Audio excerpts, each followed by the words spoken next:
Good morning, good afternoon, good evening, everybody. My name is Kartik. I'm one of the co-founders of ETHGlobal, and welcome to the ETHOnline NFT and Creator Summit. So all of you are watching this thing on ETHGlobal.tv. Just a quick note for all of the listeners here. This is a live platform, so if you have any questions for any of our speakers, you can just sign in and log in and ask your questions away, and we'll be able to relay those questions to our speakers directly. And also for everybody who signs in, we'll be giving out a NFT POAP for your participation. So be sure to say hi and claim that NFT. So this event is organized by ETHGlobal. And for those of you who don't know what ETHGlobal is an organization with a very simple mission. Our goal is to bring on thousands of developers into the Web3 ecosystem. And we do this thing primarily by running hackathons and summits. And ETHOnline is no different. So ETHOnline is our biggest event of the year. And it is a combination of hackathon, which is a 4-week-long event, and 7 or 6 different summits. So for the hackathon, we have over 1,100 people from 77 different countries, spanning 19 different time zones, working on incredible projects ranging from developer tools to NFTs to DeFi. And on top of that, we are also doing these summits every Friday, in addition to 2 other summits highlighting the Compound and the Aave ecosystem. So today is our first summit of this event, which is the NFT and Creator Summit. Next Friday, we'll be talking about governance and DAOs. Then we have our Developer Tools Summit on Friday the 8th, and we're going to end off this event with our Merge and Scalability Summit on October the 15th. So let's jump right into today's summit. So we have 6 incredible talks that we're excited to share today. We're going to start off with Will, who's going to talk about the loot economy and how do you create a thriving NFT community. Then we have Gabby and Linda, who are going to be talking about future of play to earn. Then we have Alex from OpenSea covering what NFT metadata world looks like right now and what the opportunities are in that space.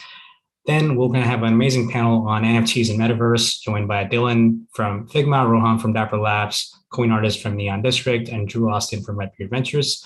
And then Makoto will be talking about the grand vision of ENS and how the ENS NFT and 721 standard can help own identity in this space. And we're going to close the day off with Gubsheet, who's going to talk about the lessons learned from building Dark Forest, the most crypto native game and the most incredible game I've seen. So without further ado, let's get started. I'd like to welcome Will onto the stage here, and Will is going to take it from here and talk about the loot economy. Will, welcome. Great to be here. Thanks so much for the intro. I'm Will. I'm a co-founder of Syndicate and creator of Adventure Gold. Adventure Gold is a token that is available for the loot community and was made for use within the in-game loot ecosystem. Loot, as many of you may have seen on Twitter over the past couple of weeks, really took the NFT community by storm. And I'm going to talk about the a quick oral history of loot, and then the key lessons that NFT projects can learn from loot about creating a thriving NFT community. So what is loot? Loot was released by Dom, who was the co-founder of Vine and also made a number of NFTs, including Blit Maps, and he's working on Subdrive right now. And Loot was an experiment, and it was an experiment that was a totally free, fair launch. He tweeted out a link to Etherscan and said, anyone can mint this, just pay gas, put in the ID number you want, and you can claim your loot. And the loot itself was text that is stored on chain that represents a adventuring gear in an RPG or similar fantasy game. So it's these items that you could potentially use in a future game. And the thing that swept the whole community up was just how much the community could do with it, because loot was novel for its simplicity, and that simplicity allowed a lot of people to envision what they wanted to build on top of it. So I saw loot. I actually missed the original mint for loot. I was hiking in Oregon with no cell service, no ability to take part in the mint, but I saw loot and I was immediately inspired by it. And I thought it'd be really cool to build a effectively like an in-game currency on top of loot, because I knew that a bunch of projects would pop up on top of it. I thought that the on-chain aspect was very interesting, and I thought, okay, let's build a let's build a I'll build an in-game currency. So I created Adventure Gold, and Adventure Gold I wrote mostly in 4 hours in an airport in Oregon, and then launched it live on a Clubhouse chat on the Good Time Show. And Adventure Gold is 10,000 tokens that any loot bag holder can claim. And those tokens, they were immediately used to vote on lore. They were also used to swap within the community for NFTs. They were used to permission NFT mints in a way that really expands the loot ecosystem. And Adventure Gold is one of many derivatives on loot. And this is what I find really exciting, is that there's so many other projects that have popped up. Two of the most interesting ones are Loot Mart and Loot Wars. Loot Mart allows anyone to unbundle their loot items. So you can turn your loot into specific items. I'll quickly screen share what that looks like. So here's loot itself. Here it is these text files that anyone can work with. Adventure Gold was launched from a tweet on a Clubhouse chat, and then Loot Mart lets you, I already unbundled my items, so you can see that they're unbundled, but Loot Mart lets you generate these items based on your loot bags, which is incredibly cool. And this is how they're leveraging the loot activity on chain. And likewise, Loot Wars is another project where you can battle your loot. So any loot holder can claim a weapon, and these weapons can then be used in in-game battles, which is a very, very cool aspect, because now your loot items are going beyond NFTs that are in your wallet. You can start to use them in this whole ecosystem.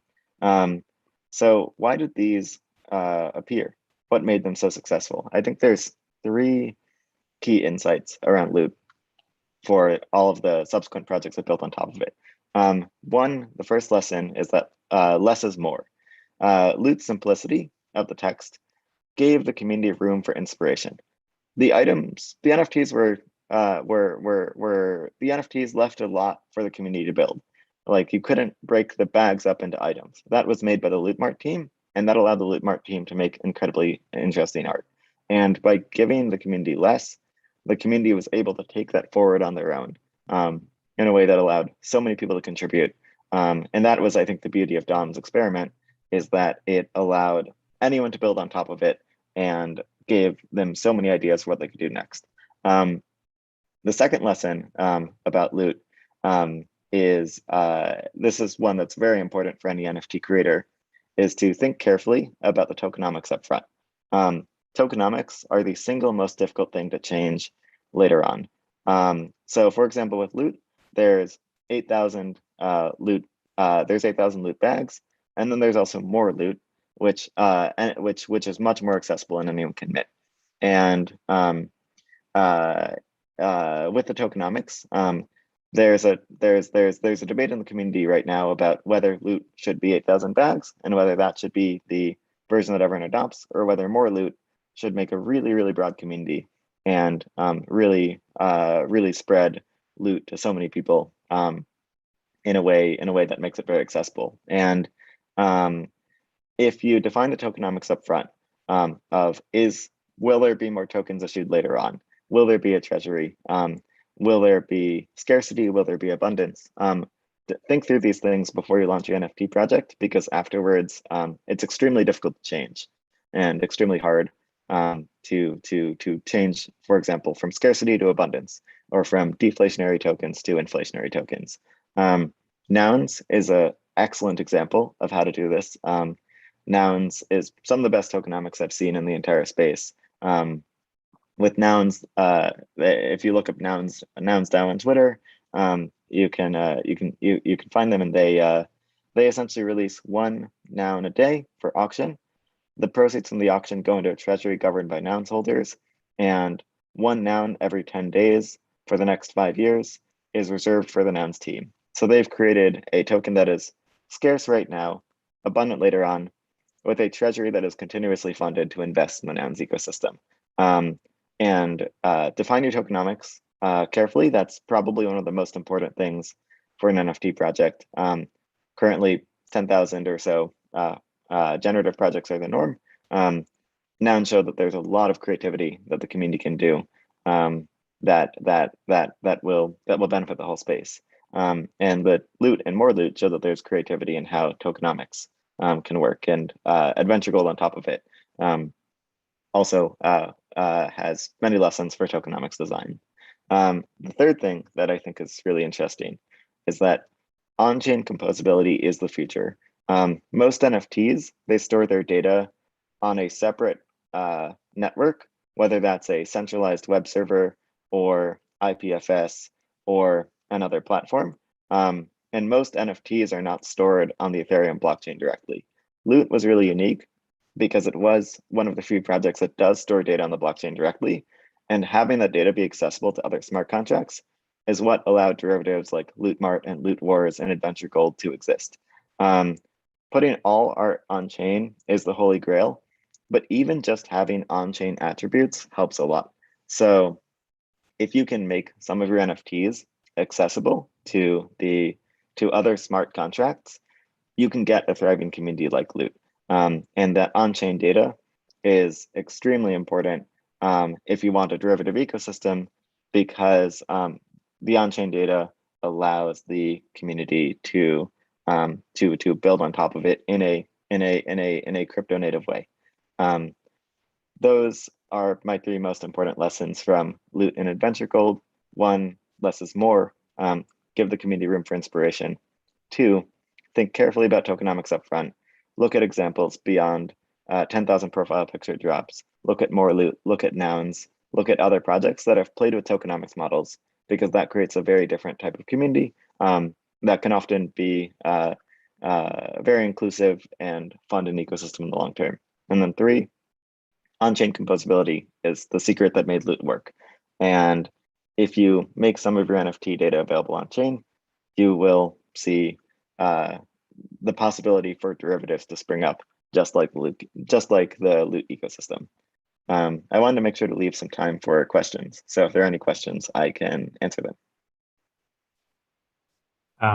Hey, well, this is an awesome talk. So I think we're just getting questions in from the chat, and as people hear this sentence, the latency and everything will start pushing more in. But maybe just to kind of start off with a few things you've already mentioned, it'd be great if you can give a slightly more detailed info on how Nouns work. So we got a couple questions around that. So just walk us through what that looks like, and then maybe to back up a little bit, it'd be also great for those of us who don't know what Loot is to just kind of go into how Loot started and sort of what it is now and sort of what people have done. So you talked about the side of how you got into this ecosystem from the Loot side, but what else has happened in the Loot ecosystem from other efforts?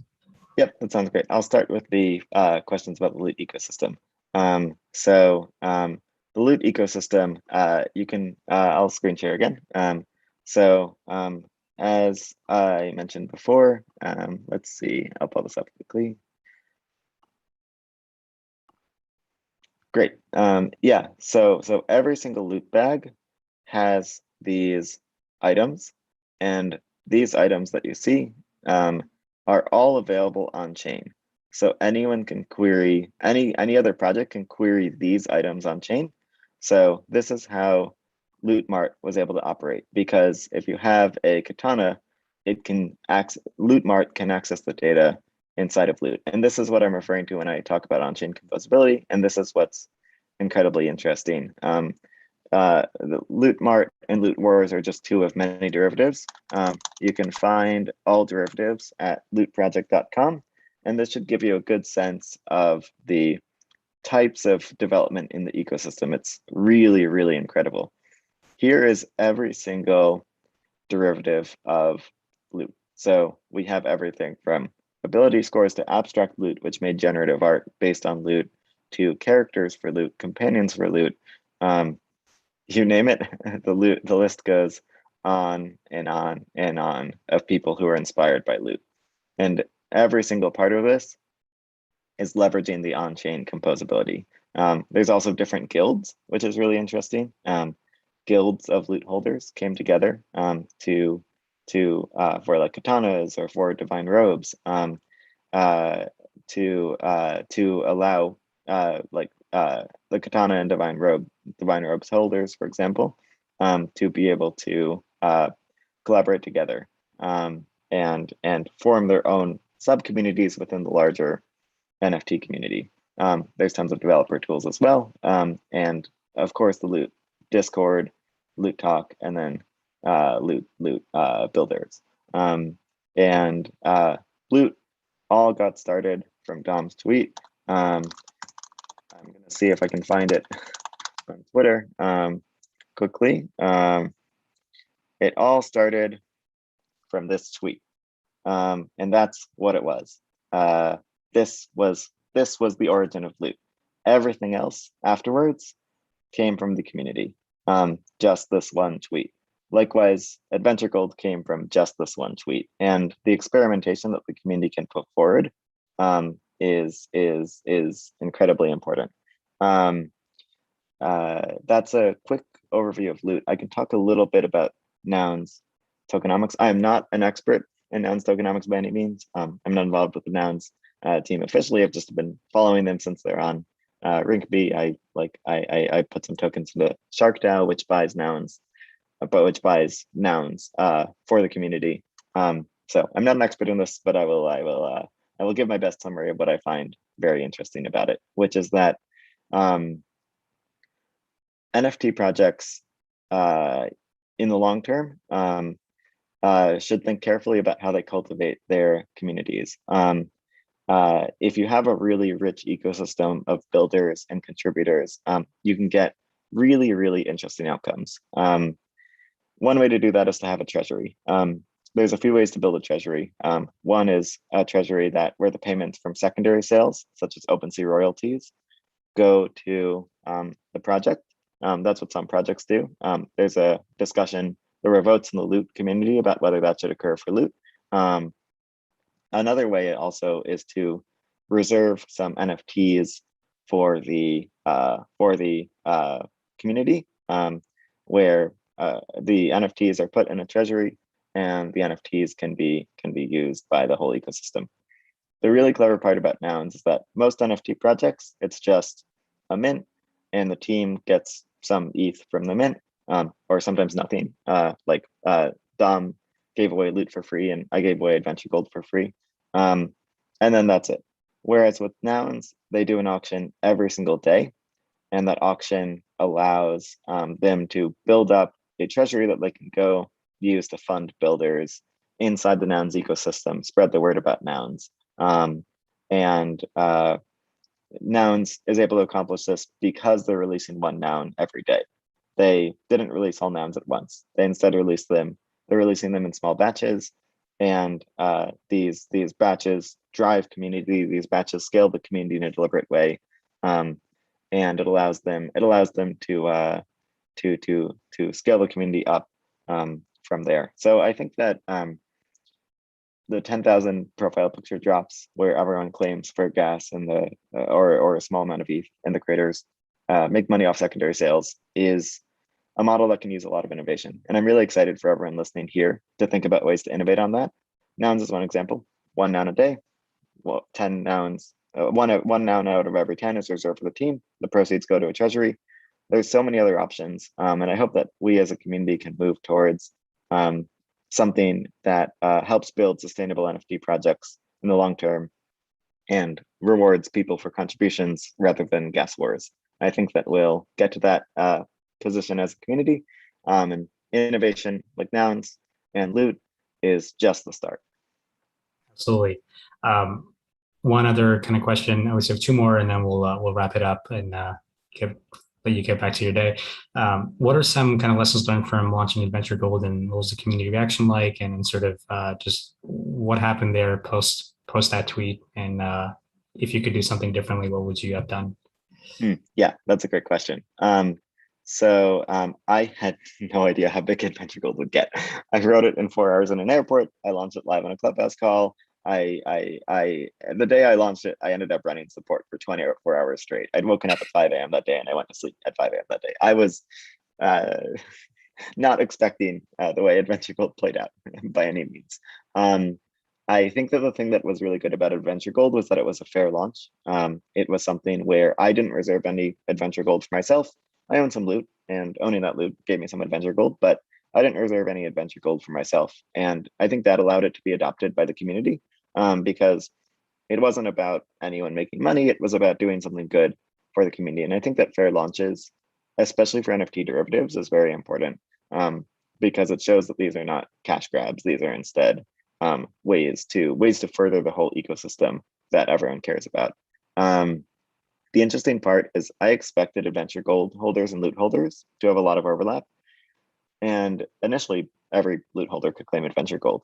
But the groups diverged so much where after a few days, only 55% of loot holders held Adventure Gold.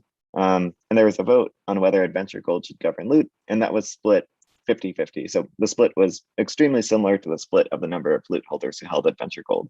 And I think that the diverging interests between Adventure Gold, loot, and more loot means that stakeholder management is more difficult. And if I could do it all over again, I probably would add vesting or streaming to Adventure Gold. Instead of getting all your Adventure Gold up front, you maybe get some Adventure Gold every single day for holding loot, and then loot holders would be more aligned with Adventure Gold holders. I'd actually coded seasons into the contract. So you could start a new claim season and have a new batch of Adventure Gold available to claim. And I thought those seasons would be used pretty frequently. I didn't design the tokenomics to force those seasons to happen. So it's up for a vote by the DAO. It's not on any regular schedule. If I designed the tokenomics to offer the seasons on a regular schedule, I think that would have created more alignment with loot holders and Adventure Gold holders. So this is why I think the NFT tokenomics and the any derivative tokenomics are really important to get right, because a lot of your NFTs will change hands. Your projects will be held by a really wide variety of people. Some will be short-term minded, some will be long-term minded. And if you want a really thriving community in the long term with lots of builders and not just something that like is popular and then disappears, you should like do what Loot did and what I think more Loot and Adventure Gold serve to do, which is make a very expansive ecosystem for builders in a way that brings a lot of people into the fold. There's lots of ways to do it, but the scarcity versus abundance mindsets are very different. And if I'd coded in a forced seasons where a season would take place every 3 months, let's say, that would create an abundance mindset by default about Adventure Gold. I'd say Adventure Gold has more of a scarcity mindset right now, because the seasons are by vote instead of part of the tokenomics design up front. Oh, incredible. I think you already sort of helped me transition to the last question here from our audience, which is if you had any predictions for what the loot ecosystem would look like a couple of years from now, what would you sort of say would happen? Yeah. So there's currently a loot hackathon with like 50 different projects submitted. You saw that derivatives page I was screen sharing. There's like dozens of loot derivatives. And just because not a lot of people are talking about it on Twitter, that doesn't mean that there's not builders. The builders I know are more excited than ever. And I think that the loot community has really strong builders working on tons of different ideas. And I'm so excited to see those develop. These ideas are hard to execute. Loot Mart was started pretty close to day one, and it took a while to launch because it was incredibly complex. They had machine learning to generate the images. Each image took a long time, and it was very computationally intensive to generate. That's not something you can launch overnight. The loot ecosystem takes time because really good building and really good projects take time. I think my call to action for the loot community and the NFT community as a whole is to think about the long term. Think about what your NFTs look like in 3 years and 5 years, because people move on from profile photos. People will move on from all but a few assets. Just like in the 2017 ICO bubble, most ICOs are now valueless. I think that in 3 to 5 years, honestly, most NFTs will be valueless. And the ones that will survive will be the ones that cultivate these thriving communities where it's more than just an image, it's an entire community and ecosystem around these NFTs. So NFTs are unique. They can be integrated into the ecosystem in all these different ways. Loot has an example of how to do that. Nouns has an example of how to do that. And yeah, think about how to go beyond images and into something that builders want to build on and communities want to create lore around, and something that goes beyond a profile photo. Awesome. Well, thank you so much for that. And I hope this is insightful for everybody else listening in too. We're already getting a lot of claps, and thank you for kind of clarifying a lot of these things. So really appreciate this, and thanks again. Thanks so much. Yeah, anyone who wants to email me, you can email me at will@syndicate.io or contact me on Twitter @willpapper. I'm happy to answer any questions. Thanks so much. Sounds great. Thanks, Will. Bye. And with that, we are ready to move on to our next talk, and that is going to be a fireside chat between Gabby and Linda. Linda is going to be interviewing Gabby here. Linda is from Scalar Capital, and Gabby is the co-founder of ETHGlobal Games. They're going to talk about what the future of play to earn looks like and how NFTs and just gaming is taking over the world. So I'll let them do most of this intro and talking. And without further ado, let's welcome Gabby and Linda on screen.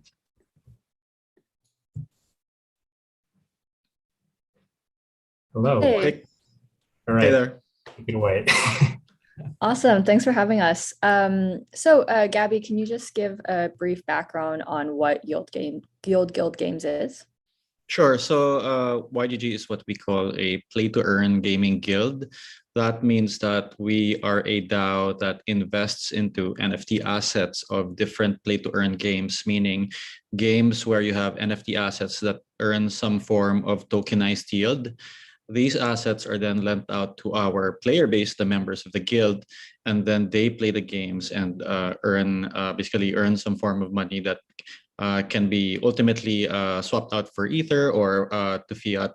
So we started doing this in Axie Infinity, where we were lending out Axies in what is called a scholarship or a lending program, so that people can earn money in the form of SLP tokens and convert it to fiat, most notably in the Philippines. This blew up last year during the early kind of COVID lockdowns, where people were stuck at home and couldn't find any work while they were home. And they found Axie as a way to earn income that was actually multiples better than their local opportunities at that time. That's awesome. I am curious though, you mentioned Axie. There's just been a lot of blockchain games in the past. What really appealed to you and your community for Axie, and why do you think that that's become so popular? Sure. So Axie has been around since 2018. And what really changed was when they introduced the form of yield in the form of the SLP token. So SLP is generated when you win matches inside Axie Infinity. And what gives it value is that there is in-game utility for the token. You actually have to use it or burn it as an ingredient when you have to breed two Axies to create a new one. Now, you can't buy any Axies from the team itself. All of the Axies that are generated are bred or created by community members who are known as the breeders in the game. So for people who are breeding, they buy the SLP so that they can create a lot of Axies and then sell these Axies in the marketplace to new players. So this is a very interesting kind of crypto economy that you see inside a game, where it uses blockchain either in the form of NFTs for assets or fungible tokens for yield as a way to kind of create an economy around it. And then where have you seen, like what regions have taken off with this kind of work that you're doing? We've seen it take off all over the world, but most notably, it's taken off in regions like Southeast Asia and Latin America. So in Southeast Asia, you have countries like Philippines, Thailand, Indonesia doing really well, and in Latin America, you see countries like Venezuela, Argentina, Colombia, Brazil, where I guess the income that people are earning here can be at times like much higher than the local jobs that are available. And then I guess in terms of, I guess, what do you think are like the future of play to earn gaming? Like, is it just going to be these like scholarship rentals, or do you like what other use cases do you see here? Right. So I think that the future of work is increasingly going to be in these virtual worlds and online games that are connected in their economies to the blockchain somehow. So right now we're earning a living online by going to different websites, doing some knowledge work. But I think increasingly there'll be plenty of different jobs that will be available for people in basically video games, online worlds, and what we call the kind of metaverse economy. So, at the very basic, you may be a scholar or someone who is borrowing assets to play games and then earning some kind of income from that. There are people who are more, I would say, entrepreneurs like the breeders in Axie Infinity or landowners in a game like Sandbox or League of Kingdoms, where, yeah, you basically own land and maybe you're leasing them out to people who are playing the game. There's also a lot of people who are doing content creation around these games. So streamers, the YouTubers who have their own followings. And what's interesting about this is that Play to Earn is bringing an additional business model to content creation where you don't necessarily have to be a top creator to be earning money. It's really hard to earn money as a top creator unless you really have a lot of viewers. But because of the business model Play to Earn, if you're good at the game, you can be creating good content and actually making decent amount of money at the same time. The other things I'm really excited about are really just the creative jobs that are going to be available in these games. So, for example, you can be a digital fashion designer creating clothing for your avatars. You can be the one creating avatars or maybe buildings. You may even be a blacksmith inside an RPG creating weapons for other people. So I think that the future of work is increasingly tied to the creator economy and really giving people like access to jobs that are interesting to them and leverage their unique skills. That's really cool. And I know that the play to earn space is growing really quickly. What have been the challenging aspects of kind of growing YGG? Okay, so I guess there's many challenges, but interestingly, the biggest one has not been technical. It's actually been cultural. We've been, I would say, accustomed for the last 30 years to think that playing games are a waste of time and they don't contribute anything to us. And, I've been joking that moms have been yelling at their kids for so long about to stop playing games. And now these same moms are yelling at their kids to finish the daily quest in Axie Infinity so that they can get their daily income. So having that mind shift, we were actually learning really important skills when we were gaming. We were doing mastery, we were doing pattern recognition. When we were playing MMOs, we were doing things like coordination, except that players weren't getting paid for it because there wasn't a business model for it. So now in player-owned economies, now that people can invest in the assets and earn yield, you can actually get paid for this. It becomes a legitimate form of job, of an income. And I think we have a long way to go in kind of convincing people that this is indeed real. And then talking about that, whenever you turn something you like to do into a job, and you kind of have to earn an income from it, it can kind of make it less fun. So how do you strike a balance with these games and making it fun while you're still earning an income? Does that like potentially ruin the experience? I know people talk about that potentially ruining experience. For me, I think people have kind of thought of fun as something they do outside of work, and work is something they do for money that may not be fun. If you actually have the opportunity to combine these where you're doing something that you enjoy, have it be meaningful work and get paid for it, I think it actually aligns person's interests better. I think when people think of playing games for work as not being fun is when maybe they think of their fun as separate from what they do from work. Got it. And then can you also talk about, for those that are really interested in play to earn, how they can get started? Like, I know there's a lot of different Discords and there's just a lot of overwhelming information. So like, what are some of the resources you recommend? Yeah, sure. So there is a Play to Earn documentary that was produced by Yield Guild and Axie Infinity. So you can definitely head out to YouTube and look for the Play to Earn documentary. We have our Discord, discord.gg/YGG. And when you go into our Discord, you see a very vibrant community. We're a little over 60,000 people now that take a look at these different games and then form sub-guilds inside our community to play these games together. So apart from the players that are playing Axie Infinity. There's also discussion of many other games, and then people can gather and play games like League of Kingdoms, for example, or games like Splinterland. So there's a lot of different sub-communities that are forming inside YGG. And if you want to just get info, there's twitter.com/yieldguild or yieldguild.io for our website, where you can mint a free badge. You just have to pay gas, and that makes you a guild member. And then you mentioned League of Kingdoms and Splinterlands. Could you describe a little bit about what those games are like and kind of how people play them? Sure. So for League of Kingdoms, it's a strategy game, similar to Clash of Clans, for example. The big difference is that players own the land that the game is being played on. So in the guild's instance, we own an estate of 286 pieces of land, and the guild builds on top of it. And whenever money is spent on top of that land, when players basically spend on in-app purchases, a portion of that of the money spent goes to the landholders. So Splinterlands itself is a card game that's been around on the Hive blockchain, and we actually see a lot of activity. And there's also a scholarship model where you can lend out cards to other people, and they also have a land sale.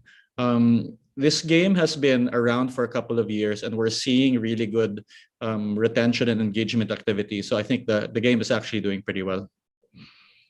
And then I know that a common criticism of play to earn is that like, how is this sustainable activity? And I personally know that, like, just playing video games growing up, there's always like gold farmers and all kinds of things. That's right. I'm curious to hear your perspective on how this is sustainable activity. Okay, so the way I see it is that people are increasingly going to invest in assets that are online and on-chain in these virtual worlds and economies. So when I take a look at a game like Axie Infinity, for example, I start comparing it to like a digital nation, and its daily volume is its GDP. So now, what is in the game that will make people invest in it? There must be something that can give them either enjoyment in the game, or maybe their assets can increase, or maybe they're looking for some form of yield. So it's no different basically than a regular economy, except you're controlling these inputs and outputs via the game, and then these assets are being transferred to the blockchain, basically in the form of NFTs for assets, or basically tokens for currency maybe. And yeah, that means that you have actually like self-contained economies inside these games. And as long as there's reason for people to put money inside these economies, then it will bring about sustainability. And then I guess, what has been the most surprising part for you when starting YGG? The most surprising part is just the diversity of people who have found play to earn work. Like, we're not just seeing kids who are basically creating guilds and then going on raids inside these games.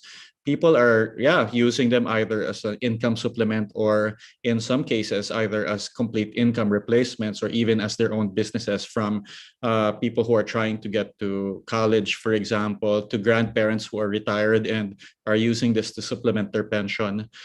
It's been great to see that there's a lot of people around the world who are now exposed to the crypto economy without one needing to know crypto in the first place. And second, they actually don't need to have any money in the first place. All they need is a skill that billions of people around the world have. It's like they need to have gaming skill.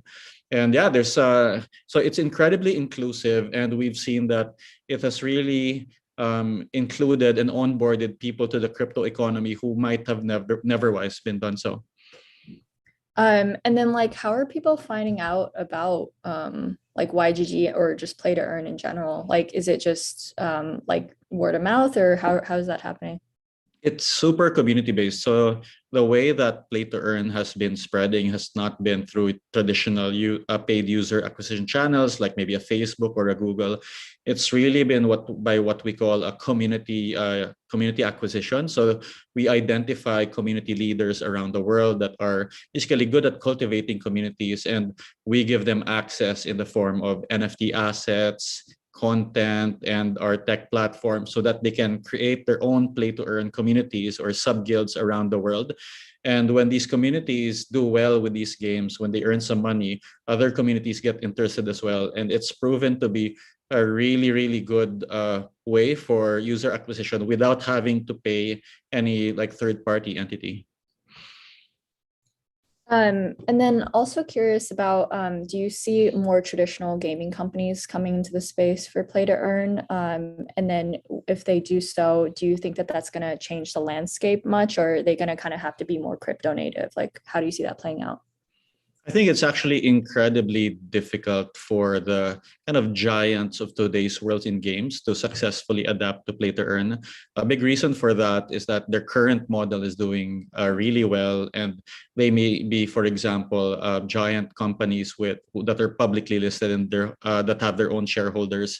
There's a lot of, I would say, regulatory uncertainty in the world of crypto and NFTs. And it's very hard for these companies to embrace play to earn because there's the risk involved of adding a token to their game and how their shareholders, their lawyers feel about that. What we've been seeing instead is that there's a lot of talent coming from the traditional gaming space in free to play in MMOs who are now heading to play to earn, and they have the skills in creating virtual economies, and they have to orient them more towards player-owned economies where players are basically creating value and selling to each other instead of the publisher or the developer selling items directly to the players. But yeah, we're seeing a lot of really good talent start new studios right now. And then one thing that I've noticed, and you're definitely more of an expert here, so curious your thoughts, is the traditional gaming community can be a little bit toxic sometimes, but I've noticed that a lot of the play to earn community, they're really like welcoming and helpful towards each other. Kind of what have you noticed about the differences between the culture, and why do you think that's the case? Yeah, well, I think personally, part of that has been the unique culture of Axie Infinity community. The greatest thing about Axie is that the game had always been attached with a very welcoming community. People who didn't know anything about crypto or didn't know anything about the game had always been welcome. And there's been a core set of kind of really strong community believers that have kind of tried to stay true to this culture, even as it had scaled up to more than 1 million users. But in the greater NFT community, there's this a whole, I would say, positivity and ethos of helping each other. And it's really my favorite thing about play to earn, where people are really happy that they're able to invest whatever money they have into excess Axies that they're providing out to people in like countries like the Philippines or Venezuela, where people there might not have a lot of good choices for local jobs, and it makes them happy to be able to provide these kind of I guess new form of gig work to people around the world. So there's a really strong undercurrent of that, and I think it's really crucial to play to earn even as we scale it up. Yeah, I was actually going to ask that. Like, do you think this is going to be sustainable as more people come into the space? And then how are you planning on like helping to maintain that culture? Yeah, so I think that it's going to be a real work in progress. There is no guarantee that this kind of culture will really persist as we grow bigger. And I think that's actually where guild communities come in. Guilds are a collection of people who are bound together and to do something as a group, and that's basically what DAOs are. And we kind of use the guild and the DAO kind of interchangeably in YGG context. And I think it's up to us at the founder level of YGG to kind of express our values so that we can attract like-minded people who want to stay in our guild and basically build together with the same set of common values. And hopefully that kind of radiates down to the sub-guilds, communities we have in different countries around the world, even as they tweak and localize basically their culture for their own unique communities. And then regarding the guild structure, can you talk more about how that looks like internally, and how do you keep up with all those communities? It seems like there's so many different sub-guilds and different languages and countries. Like, how do you manage that? Yeah, definitely not easy, but we call Yield Guild a guild of guilds or a DAO of DAOs. So we're not actually one guild. we are an umbrella or a federation of lots of different player communities. And the reason that we set it up this way when we started is that no one really wants to be in a guild of 1 million people, right? Like it's too big. It doesn't feel personal. So you want to be in a group of maybe your 5 friends going on a raid, or like maybe even 100 people who are in your immediate vicinity. So Yale Guild itself is set up into a lot of different sub-guilds that are either organized by region, by community, or around the assets of a particular game. And that makes it feel smaller because you care more about your immediate community and people that you're playing with on a day-to-day basis than anyone else. But on top of that, Yield Guild provides the NFT assets, the capital, the tech infrastructure, so that we can empower these guilds, especially these community leaders who are great at building community, cultivating it, recruiting players. And they don't have to worry about the technology side, the capital side, and we just help them do what they do best. And then related to that, like, how do you hire people as a DAO? Like, how do you go about finding community managers?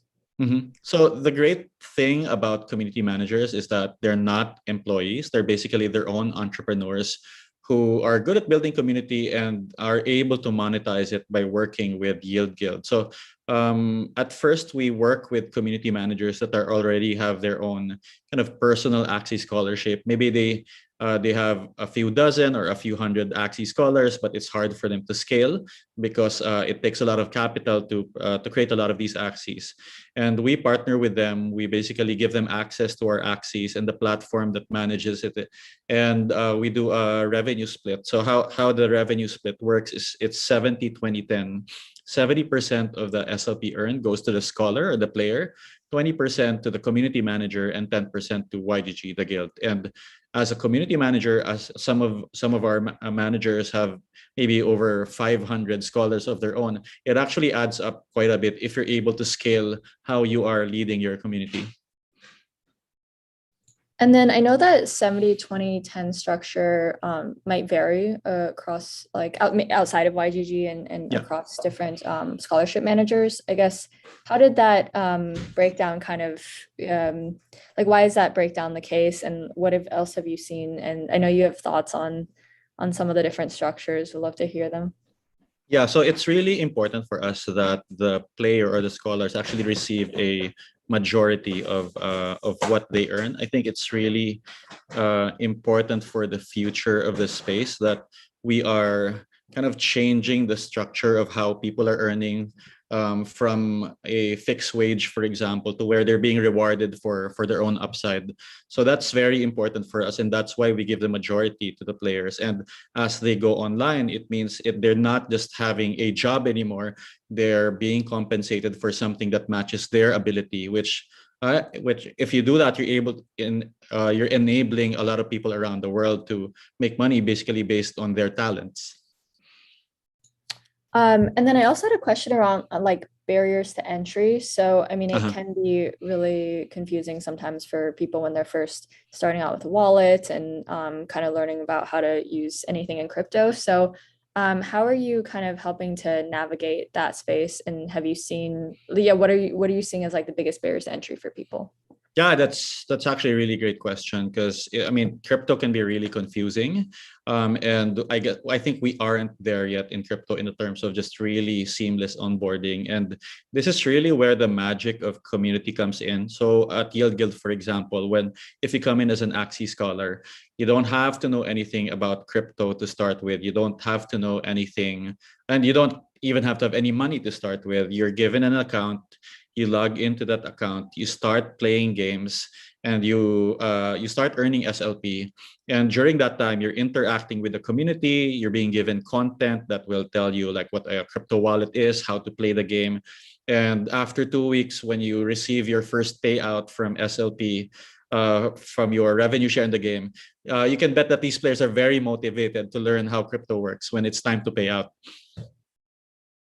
And then do you have any numbers that you can share on kind of how large play to earn, or some numbers from YGG that can put this into perspective for the audience? So we are paying out somewhere between $1 to $2 million every month right now to our community members. So this is the 70% share of SLP that they have. So we have around 5,000 scholars, which is a little under 10% of our community member base in the Discord. But I think just if you think about how many people around the world would want to earn money by playing video games, I think we're just like super early. We're just getting started. I think that number will ultimately be in the billions of people. So while Yilga does under 100,000 members and Axie itself, the best performing game, has a little over 1 million daily active users, I think, yeah, we're just barely getting started. Yeah, that's so tiny compared to traditional games. So also curious on the investment side, because you invest in NFT land, like what does that process look like for you in the community of how you're deciding to invest in something? Is there someone managing that process, or is it just community driven? Like how does that process look? Yeah, so we do have an internal team that really looks at these games as similar to an early stage VC. But instead of investing in equity, we actually take a look at assets first. So we look at acquiring the NFTs that give yield. We take a look at how the economy works. Where is the money coming in? How are people getting paid? Is this sustainable long term? We like to invest in the NFTs and their associated governance tokens. And while it is not community driven in the decision making, we do have what we call a play to earn council, where we get signals from the community on what games interest them. So we use the community as kind of scouts to see like what's out there, what's interesting. And yeah, it's happened several times in that the interest from the community has ended up with us making an investment as well. That's really cool. And then like, I guess what really excites you right now, like as you're seeing others building and play to earn, like, is there anything, any trends or anything people should be paying attention to beyond what we've already discussed? There's just an incredible diversity of new games that are coming out, from like racing games, virtual worlds. There are like full MMOs being built. There are kind of strategy games. So yeah, that's the exciting part, in that once all of these worlds get built out, there's really like no shortage of choice for you to choose like what kind of adventure you want to be in, what part of group you want to take part of, and earn an income at the same time. And then, so what have you noticed beyond like the earning income piece really resonates with people about joining YGG or kind of the play to earn movement? So I think actually a lot of people aren't motivated by the income alone. They like the concept of, I'm coming in, investing my time and probably some money, forming a group with like-minded people and going on these adventures, and then getting rewarded for these adventures. So it's like going on D&D with your group, but the money that you earn is actually real. So it's that rather than like a pure like financial transaction. Instead, the community aspect is actually stronger. And I think that's what makes it sustainable for any game or a community, where if you see people having fun with these games before they start earning serious money, I think that game will be more sustainable. And then we saw Will talk about loot prior to this talk. Curious what you think about how loot and kind of similar gaming primitives are going to impact play to earn. Yeah, I really love the experimentation around loot. I think that the community is trying to figure out like what kind of game experience is really going to be built around that. And it's not at the stage yet where YGG can see a game that earns yield that we could invest in. But yeah, I really love the experimentation behind it. And then, so what comes next for YGG? Like, what are you focused on right now? So we're doing a lot of international scaling.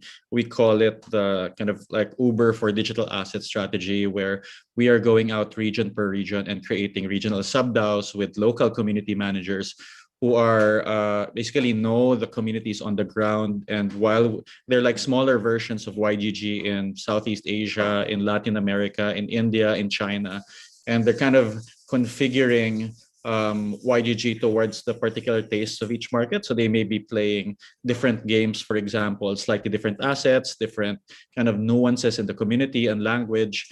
And that's how we'll be onboarding millions of people to Play to Earn. Very cool. So I wanted to leave time for audience Q&A. Kartik, are you going to be reading those off? Or? Yes. Linda gave us an awesome chat. We have a lot of questions. We have a whole spectrum of things coming in from the chat. So there's a whole mix of people who are trying to understand what YGG and Play to Earn is and sort of how NFT and gaming sort of mix, and then also people who already understand the YGG ecosystem and they have more questions about that. So I'll try to do a whole spectrum of a lot of these questions. Maybe just to start off, you kind of touched on this a little bit, but could you give a slightly bigger overview on sort of what your community is right now like? Who are your users? Are they students or adults or people with jobs as well as doing this thing for fun? Like just a little bit more detail around who they are and how they kind of. The demographic base is extremely broad, and I would say it's worldwide and from, I would say, like college age to like adults, and even like we see people 60 plus. Like for example, my dad is actually playing Axie Infinity and using it as kind of supplement to his pension. So it's very broad. I think 40 to 50% are around Southeast Asia right now, particularly the Philippines, where this started going viral. But yeah, we're seeing a lot of communities go up, like even in Latin America, across Africa, and even in places in US or Europe where the community base is smaller, but a lot of them tend to be more like the asset investor type, meaning they're the ones investing in these NFT assets and then lend them out to people from around the world. Well, I wanted to ask on related to that. I know you've talked about your son and how he's playing. So can you talk a little bit more about like how he got into it? Like how old is he and kind of what was his experience? Yeah, right. So my son is 12 years old and he started off playing Axie Infinity 2 years ago. I actually lent him some Axies and he was just playing the game and earning SLP. And yeah, that's actually how he started having a crypto portfolio, and he used the SLP to buy the governance token of Axie XS when it came out last November, and also to buy YGG tokens and the guild when it went public in July. And then what does he think of all of this? Like, does he understand kind of the broader movement, or is it kind of just more like kids playing games? Like, I'm curious. So interestingly, for kids like him who have never grown up in a world without internet or even without cryptocurrency, like it feels completely normal for them to have digital currency that has value. I don't think a lot of kids his age own crypto, and but at the same time, it's completely normal for them. Like there's no concept of what is a real currency or what is not. For him, it's just another maybe digital points he's keeping track of, but this one is something that can be converted to fiat or to offline money. Wow.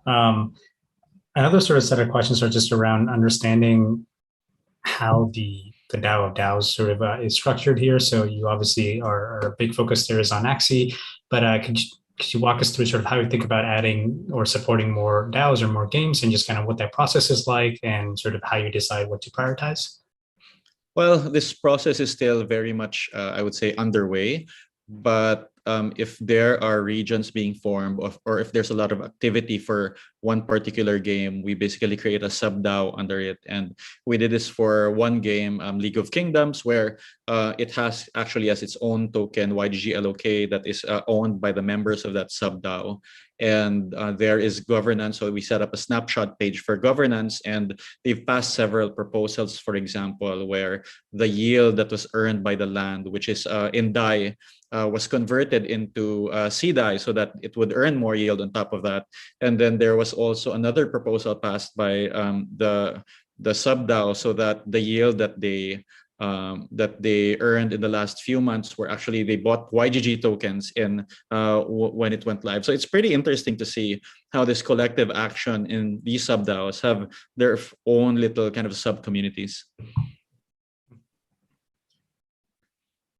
There's like a whole thing I'm trying to, in a way, stop myself from digging into, but we'll see how much we can go into. So one big question that I have for you is, Obviously, you have a community of thousands of people, and not just like members who are on Discord or something, just active contributors to this. Um, let's talk about tooling. You're managing this at scale. There's so many different pieces here, so many different sub-communities. Could you talk to us about how do you think about DAO tooling or just tooling to make your own ecosystem better, and sort of what some of the common things are, or just everything around that? We'll kind of dig into a lot of things from there. Right. So our approach is we want to start simple and then figure out like the bare minimum that we need and kind of just evolve as we go along. We don't want to start with a very complicated piece of DAO tooling and then kind of have to be stuck with it. So that's why we started with Snapshot, which is super lightweight. And actually, we just hired a full-time DAO manager who's already done the concept of sub-DAOs in another protocol, and we are trying to see like how does that evolve. So all of the assets are run by Gnosis multisig, which is like very important part of what we're doing. So if you have your Gnosis, you have the ability to create a token, and then you can do Snapshot. You can basically get started with a sub-DAO. And what we're building internally is a way to kind of create a gamer profile for the people who are part of our guild, which means we are rewarding NFTs that are not transferable to people who are doing certain actions within the guild. And the non-transferable NFT is a very important primitive in our end because it allows people to kind of prove that they did certain actions, and like you can't buy that or trade that off anybody. So now you're creating a rich profile of basically achievements that someone has done inside the guild. Related to that, there's, I think, a lot of builders in the audience. And what feature requests do you have for some of the DAO tools or things that you think are missing in the tooling space that you'd love to see built? Yeah, that's a very good question. I think there's really like no concept yet of like nested DAOs, which is what we're doing. And yeah, just the ability to do that. And then the asset management is also a very important thing. So for example, for guilds to be able to really invest in millions of dollars of assets within games, the lending part is actually really important. I have to be able to delegate an asset to another user, whether via at the wallet level or at the application level, and just trustlessly like prove that they're able to use it, they have access to it without having being able to run away with that asset. So this is actually still I would say the key missing piece that will allow NFT based economies to really grow to potentially trillions of dollars at scale. I have to be able to buy a land or then lease it out to someone and then have rights over that. To be able to lend someone my sword and not be afraid that that person disappears forever. So this is one of the key components that is really not been solved yet. And is the way that you solve it through a new standard, or can you build on the existing standard and kind of like iterate from there? Like, how does that work? I think the long-term solution is to create a new standard that wraps the NFT ERC 721 standard, and this adds delegation and permission rights to it. I have to be able to, for example, if someone lends me an NFT, I still have to be able to use it in an application context. I have to be able to do smart contract calls with it. But maybe there will be restrictions on what I could do with it. For example, I can't sell it. I can't transfer it to another address. It can only go back to the sender. And maybe I'm streaming a payment to whoever owns it. And when I run out of money, then the NFT goes back to the original owner. So it's still very complex. And I think the hard part of creating a new standard would be actually getting everyone to adopt it. But it absolutely needs to happen long term. Got it. And then Kartik. I was going to say, just maybe last question before we move on to the next talk. You obviously started this a couple of years ago, and there's so much that's happened in the past few months alone. If you could do something differently, what would you have done if you were to start YGG this year? Oh wow! So we actually started YGG less than a year ago. It's been 10 months only, and like just so much happened in the last 10 months. We didn't foresee, even as one of the biggest fans of YGG, that everything would just begin to take off shortly after we founded it. I think Shucks, I don't have really anything that I wish I do differently, but we've been very fortunate that we actually set up a way to scale this before NFTs absolutely exploded. And yeah, like I have zero regrets there. Amazing. Well, Gabby, Linda, thank you so much for that amazing conversation. And I hope everybody's questions got answered. If you have something else that comes up, we'll be able to relay those questions to you. But really appreciate your time. And thanks again. Thank you again, Linda, Kartik. Thanks for having us. Bye. Bye. With that, we are ready to move on to our next talk. So I want to introduce Alex Atala from OpenSea as our next speaker. Alex here will be talking about NFT metadata and off-chain and how all that works out here. And there's so much to cover here. So what I'll do is I'll just let Alex jump in directly. And without further ado, please welcome Alex. Hey, Alex. Hey, guys. Thanks for having me on. Apologies about the background noise. I'm in a train station in DC. Everything is quietest place I could get. Great to see you again, Kartik. Let's start with the screen share.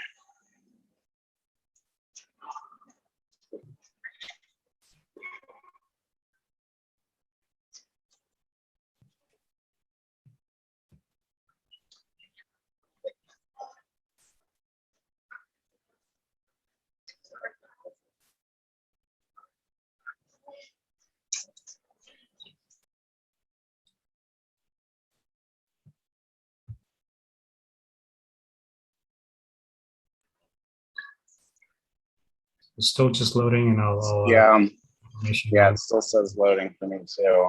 Let me try doing it again. Or can everybody see my screen here without me clicking present? All right, I'll just do this.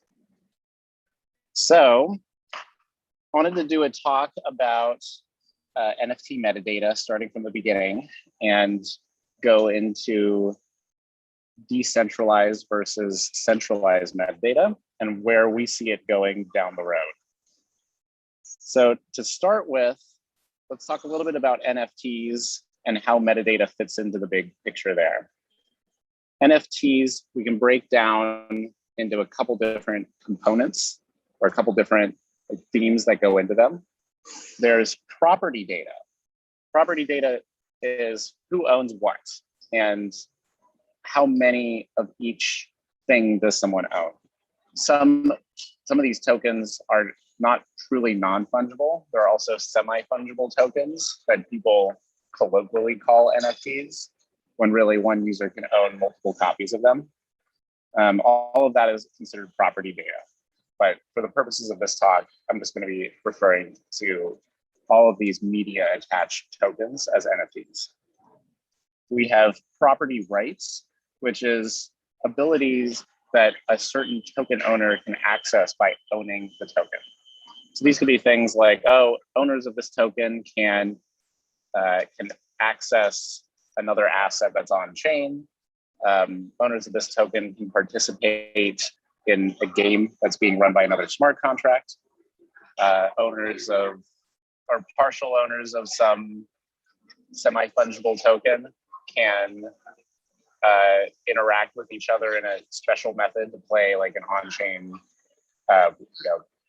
engagement.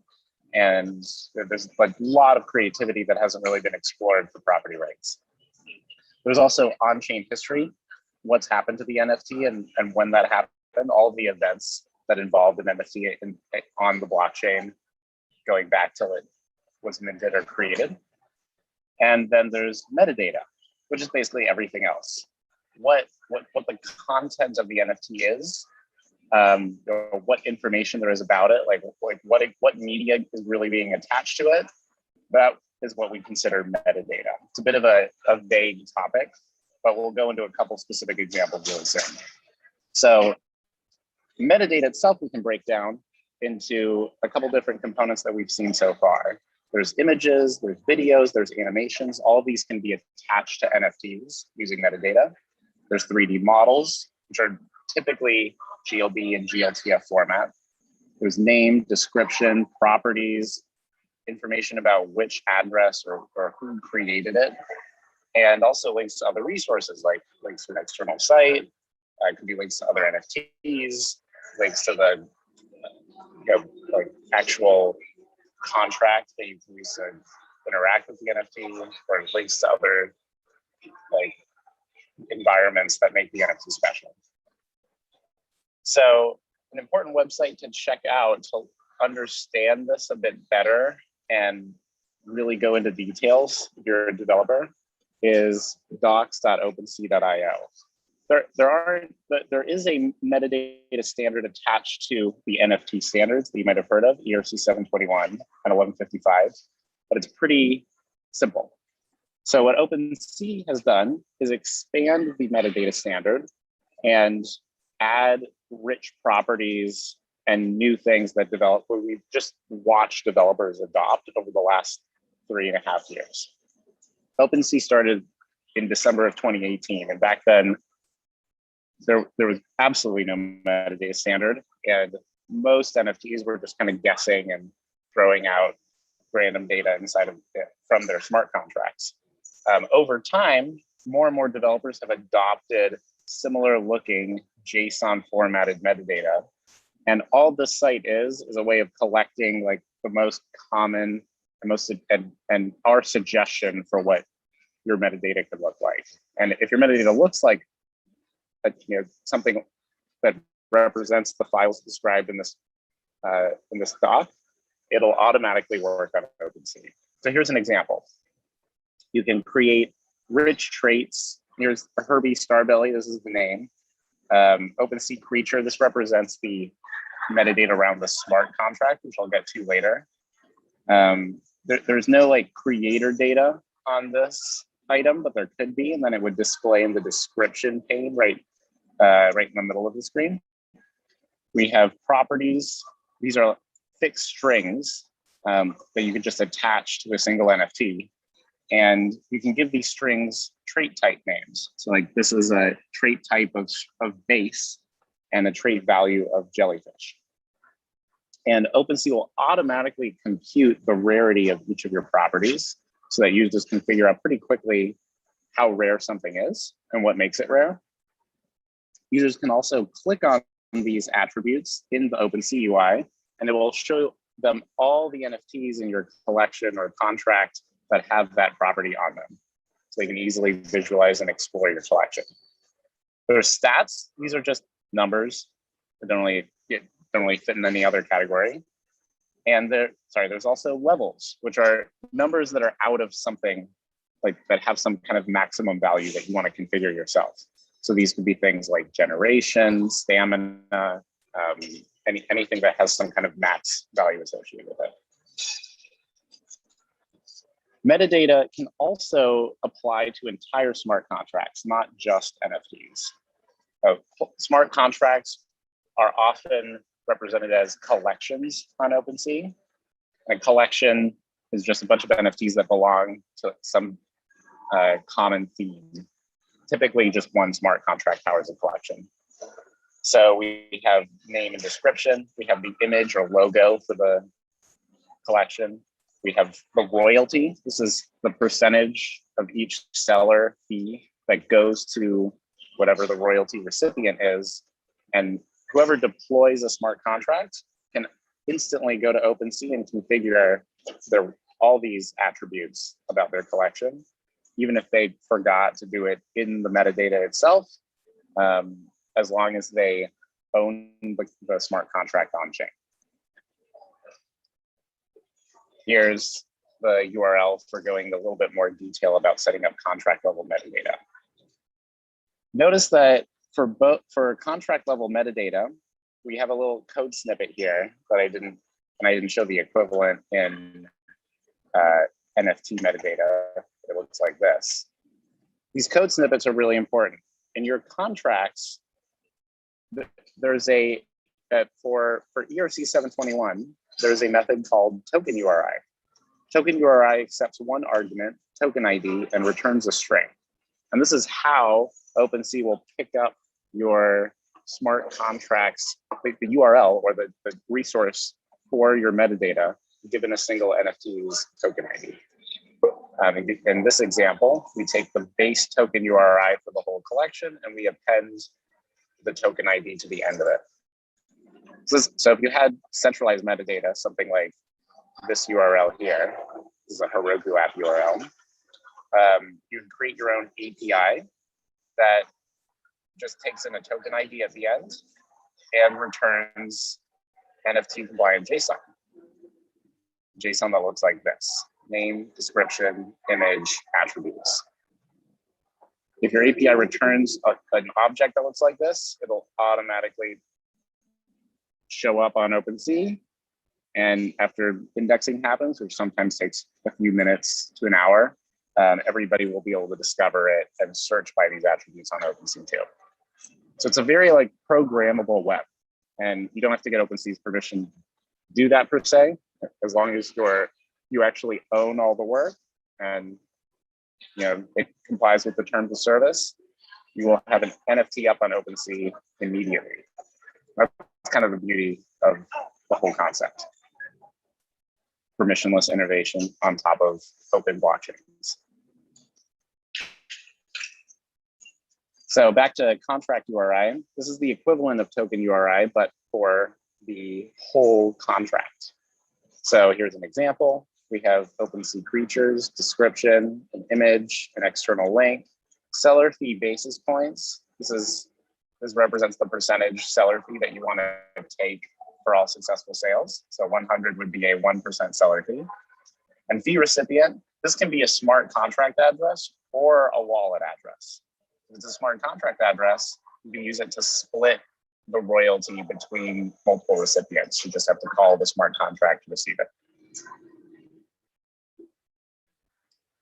Next, wanted to cover a little bit about debugging metadata. So a lot of developers get their metadata let me rephrase that. A lot of developers want to work on their metadata in real time, especially in testnets, and need some way to see if OpenSea is picking it up properly or if they've been following the metadata standards properly. So we have a validate endpoint. This is kind of a nice little bit to know in our docs that not too many developers know how easy or how simple this makes metadata development. But you can use the validate endpoint to take your smart contract address and a specific token ID and see what errors show up when OpenSea parses your metadata. This is especially useful if you're doing something unusual like having both an image and a video attached to your NFT, or both an image and a 3D model. And you want to make sure that the image will show up in the grid view on OpenSea, but the 3D model or animation shows up when you click into an NFT and see it large in a single item page. Next topic I wanted to cover is decentralizing metadata. So metadata, you can break down into two buckets. There's centralized metadata, which just get stored on some Google Cloud or some server somewhere. And there's decentralized metadata, which can either be on a decentralized file storage network like IPFS, a blockchain-like system for storing files like Arweave, or directly on chain, meaning the image, name, etc., all of the metadata is actually in Ethereum itself or in Polygon itself, whatever blockchain the NFT is on. The latter is expensive to do because you pay to store all those bytes on the blockchain, and blockchains are typically not made for things like that. And that's why we have IPFS and Arweave, which are much lower cost ways of storing large amounts of data. So centralized metadata has two major downsides. There's impermanence.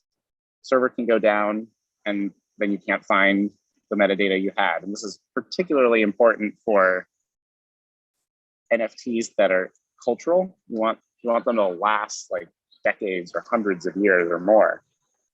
So it really matters that they never go down, and that there's some kind of guarantee to the creator and collector that they'll always stay up. And then there's mutability. Collectors want to make sure that the metadata, the NFT that they're buying, is always going to look the same, and that the creator or anyone else is not going to be able to change it. We have a bit about decentralized metadata in our docs. If you use IPFS to host your metadata or Arweave, it'll automatically work on OpenSea. You should omit the part that specifies which gateway you're using for IPFS and Arweave. That way, if the gateway goes down at some point in the future, it doesn't really matter. Gateways are just a way for like miners or relayers on file networks to relay files to any consumer, and you don't really want to be dependent on a gateway. We will automatically ignore your gateway at OpenSea, but it's usually best practice. It's usually pretty interesting, or something that hardcore collectors will look at to see if your decentralized metadata is truly gateway free. So here's an example of a gateway free IPFS URL and a gateway free Arweave URL. Oops. Another interesting thing about metadata on OpenSea is that we've added a couple like additional elements to the ERC 721 and the 1155 standards, so you can improve the way your metadata shows up. One is emitting a new type of event called permanent URI. So if you have the ability, if you let users change metadata for tokens they're creating on your contract, you can emit this event, and then OpenSea will automatically see that, oh, this developer thinks that according to this contract, this token URI has metadata that is no longer changeable. So we will consider it frozen, meaning collectors will see that no one can ever change this metadata again. And if you want your entire, you want to tell us that your whole smart contract is frozen and you don't want to emit permanent URI events for every single token ID, you can contact us on our help center and we can help you set that up. A couple different types of metadata storage. Backing up to what I was saying a few minutes ago, we have centralized and decentralized metadata. And even if you want to go with centralized metadata, you can make it verifiable on chain. So a really good example of this is CryptoPunks. CryptoPunks doesn't have the images on chain itself, like on Ethereum, but they do have a hash that's stored in the smart contract, a hash of the combination of all 10,000 images. So you can check that hash to see if at some point in the future, someone who stores CryptoPunks images has changed one, because then the hash of all 10,000 will be different from what you see on Ethereum. Likewise, in the decentralized camp, you can have both decentralized metadata that is stored somewhere in Arweave or IPFS or directly on chain, but isn't necessarily immutable. Someone can change it later. And it's important that if you're a collector and doing due diligence on NFTs, to go into the smart contract and look that up yourself. OpenSea will try to do that diligence for you. You should always do it on your own. And when we detect that something is not only decentralized, but also unchangeable by the creator, we mark it as frozen, and it shows up like this. And you can hover over it and you get a tooltip. This item's metadata was permanently locked and stored in decentralized file storage.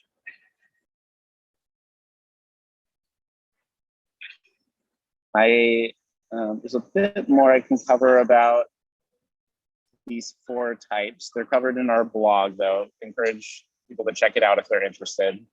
If you want more details about like centralized and verifiable NFTs and different examples, Like examples of decentralized versus decentralized and frozen NFTs, and the differences between Arweave and IPFS.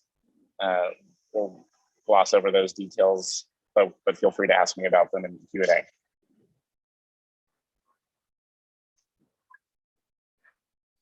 In terms of the future of metadata, I'm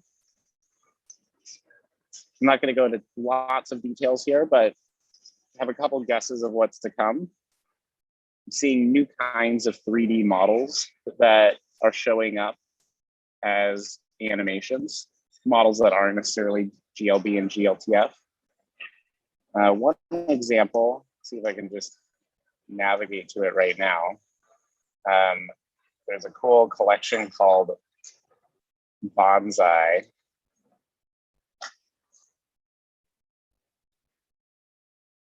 And these NFTs, they're loading kind of slowly, so I'm just going to wait for a bit. They actually have USDZ 3D models attached to them. USDZ is Apple's 3D file format, and it lets you your tree at it through your iOS device's camera. You can use it for modeling and iPad apps. This is what they look like. Looks like some fonts not loading, but you can take a look at it and experiment with new 3D models. And we're very excited to work with projects that want to do something different in the 3D space. There's also NFT hyperlinks. I really haven't seen much of this. It's very surprising, I think, that we haven't seen a lot of good examples of NFTs trying to link to each other. A really early example was CryptoKitties. Every CryptoKitty had parents that bred it. This is considered an NFT hyperlink, but it wasn't directly in the metadata in a way that was easily parsable. You had to look on chain and figure it out. There's also interesting metadata around multi-chain items. So an item that's created on another blockchain and then bridged to Ethereum or vice versa will often have information in the metadata about like wallets that exist in non-EVM chains and which wallets created it, which wallet currently owns it. And OpenSea is very excited to work with developers building bridge metadata standards. There's also richer unlockable content. Right now, if you want to give owners the ability to unlock content on OpenSea, you can only use text right now. There aren't a lot of standards around unlockable content because something is being hidden and can't be revealed on chain.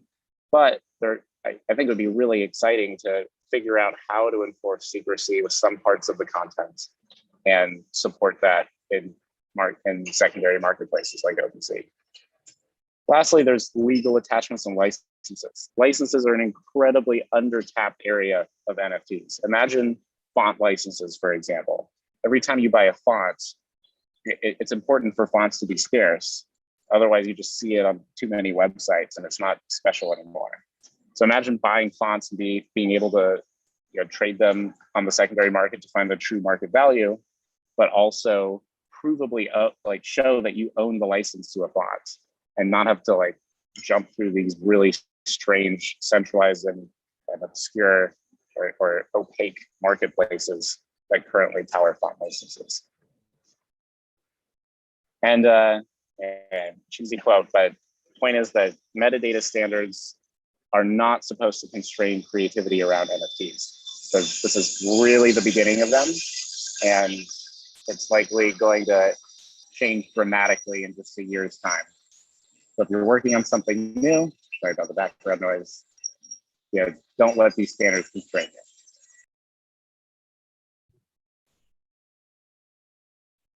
Awesome. Alex, thank you so much for that amazing talk. Interestingly, so many of our listeners are developers. I think that Q&A turned into customer support for the dev tooling side. So I'll try to filter some of those questions out.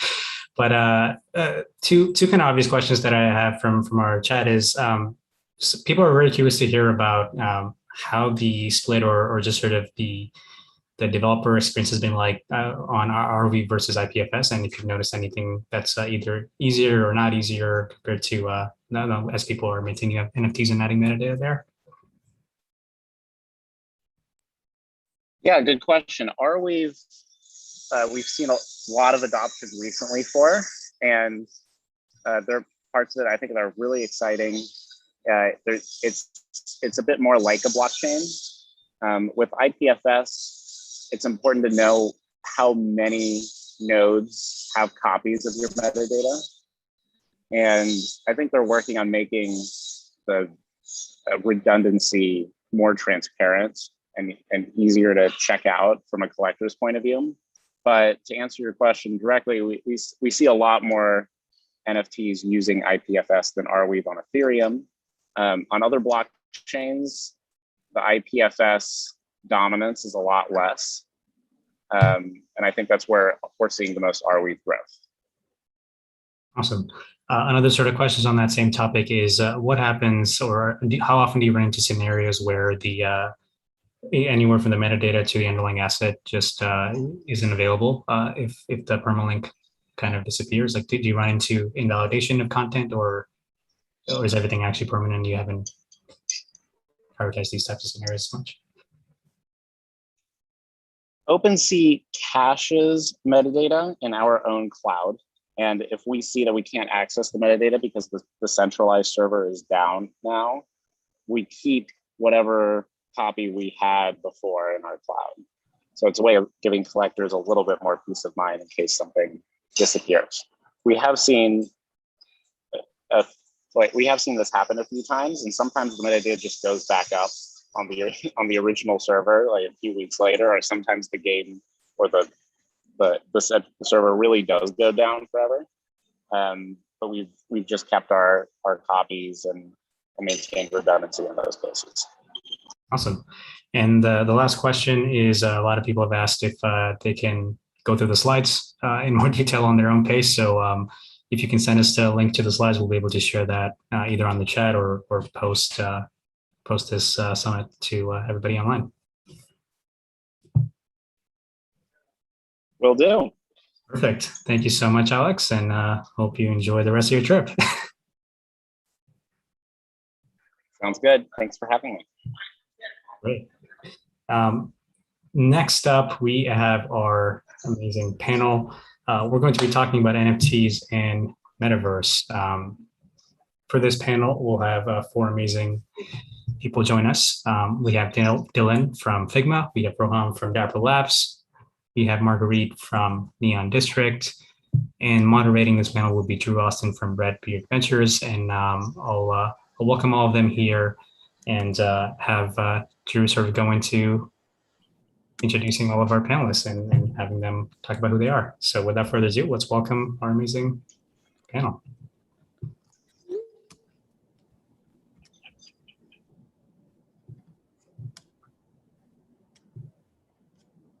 Hello. How are we doing, everybody? Good. How are you doing? I'm doing good. Are we jumping right in? We're ready to go? Yes, you are. All right, let's go. Let's do it. All right. Hi, everybody. I'm Drew Austin. I'm managing partner over at Redbeard Ventures. And just a really brief, we'll do a quick round of intros because I think everyone here has just got such an awesome story. And then we'll jump in and start talking metaverse, NFTs, and see where it goes. So my background, I've been a founder 15 years in different frontier technology companies, and over the last 12 months started up a venture capital syndicate called Redbeard Ventures. Have been very active in the blockchain, metaverse, NFT space. Investing in two of the companies up here with Dapper and Marguerite's company as well. We've invested in a variety of different metaverses, from Wilder World to Super World to Sandbox, and art marketplaces like Super Rare, and gaming companies like Zed Run. So we're really active in the space. We're really excited about investing in these in ecosystems like the Flow ecosystem and some of the companies that are building on top of Flow. And I'm personally, I'm an active investor in NFTs themselves. I'm the top 50 portfolio holder on Top Shot. I have a big stable on Zed Run, and a lot of sandbox land that we develop. And then recently we just released our own NFT project called Knights of Degen, which is a really cool project I did with a great team of people. And we're having a blast, man, just learning and building and creating and investing and just meeting great people. So that's been my story. Marguerite, you want to introduce yourself real quick? Absolutely. Thanks, Drew. So Marguerite DeCourcel, I'm CEO of Blockade Games. We're building Neon District, which is a cyberpunk RPG. We have dynamic NFTs that evolve through the gameplay. I've been in this space, the Blockade has been around for about 4 years now. I've been in creative technology and in the crypto space specifically since 2014. Was one of the first artists in this space, so I've gotten to be here and see the entire space evolve as we've been exploring what's possible for creatives with blockchain technology. So, of course, I'm having a blast watching all the possibilities and iterations on NFTs and where we are today. Everything from like loot, and seeing like people explore the different gamification tactics, plus just fine art in general, watching Sotheby's and Christie's take off and get around behind NFTs this year. It's been a blast. So anyways, I'm very passionate about the intersection of the metaverse, gaming, fine art, and yeah. Awesome. Dylan, you want to go? Sure. Hi, everybody. Good to see y'all. My name is Dylan. I'm the CEO and co-founder of Figma, and we are a design platform. So trying to make it so you can do everything from whiteboard and brainstorm all the way to design UI and UX to get that code into production. And my interest in NFTs started really with the CryptoPunks launch. Started to track it then. Was really lucky to kind of be on the earlier side there. And then with OpenSea, was thankful to be a seed investor and have tried to be supportive and active in the ecosystem since. And it's been amazing to watch this past 6 months, 8 months, 9 months, whatever. I don't know what time is. And to see what's happening in the world of NFTs. I think it's just an absolutely fascinating primitive that we're going to see be explored in so many different ways. And I think even on this call, we've got a few different ways that it's being explored that we can talk about. I remember actually at ETH Denver when Neon District launched from the hackathon project, and I was like, that's fucking cool, And so it's just awesome to think about, like, at this event, what will be the projects that'll be like the next Neon District, or actually I remember when my wife, then girlfriend, was at ETH Waterloo. And she's like, man, I just saw this really cool thing. It's called CryptoKitties. So there's been so many amazing projects that have come out of the ETHGlobal ecosystem. And I can't wait to see what's going to come out of this one. It's awesome. Ro. Yeah, thanks, Drew. My name is Ron Garagos, co-founder and CEO of Dapper Labs. We've been big believers in the NFT space for a while. Authored the original ERC 721 standard on Ethereum, built CryptoKitties. Most recently focused on NBA Top Shot and taking the NFTs to the sports world. And you might have seen we announced the La Liga partnership a couple of days ago, another big one coming next week. And we're also the original developers behind the Flow blockchain, which at this point has several thousand developers and Fortune 500 companies building on top of it. But I have a very soft spot in my heart for ETHGlobal events, exactly because of what Dylan mentioned. I don't think CryptoKitties would have happened if it wasn't for ETHGlobal and just bringing the community together, giving, we put little pictures of cats on Pokemon cards, and it was sort of the first time, it's like, hey, cats can be collectible too. And it's sort of getting that kind of energy to kick off the project was super critical. So really excited to be here and to talk NFTs. I think we're absolutely at the start of this journey. And so everyone here is right place, right time. 4 years ago, maybe we were a little bit early. We had to grind a little bit, but I think the next 4 years is going to be super fast. All right, awesome. So let's start a little bit. I think it's really interesting. We have so many different approaches. I think there are some things like, it was kind of, it's obvious when you think of blockchain and NFTs that like gaming has a place for it. Sports cards have a place for it. Like you could get art has a place for it. Does anyone find it interesting? And what are your thoughts on this PFP movement, the profile picture movement? Like, I think it is fascinating to me that of all the things that like really would have struck a chord with people, that these PFP concepts and communities really took off. And I'm curious your thoughts. Like, I mean, Marguerite, you've been in the space for so long and you've been involved in some of the, like, I would say some of the more like complex but also powerful concepts behind NFTs. This is kind of simple in a way, but powerful in itself. So, what are your thoughts on it? What I think is really interesting about that is it is like the most tangible.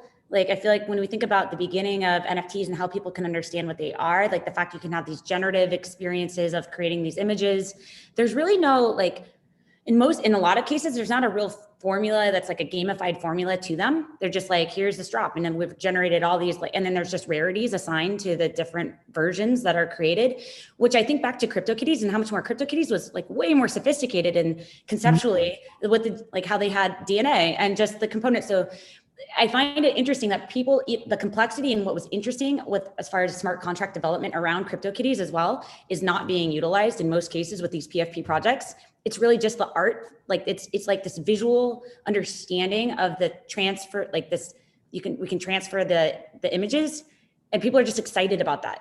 Like, it's just like, they're really excited about the most simple part of the entire like world of what we're developing around NFTs. And actually, Dylan with ETHmoji, like I have an ETHmoji. ETHmoji was one of the first PFP sort of like projects where you have an avatar. And actually, I believe you worked alongside the OpenSea founding team prior to OpenSea on ETHmoji. And so like, you had this it's a composable avatar essentially. And how come, like, and it's user driven, so you can build them.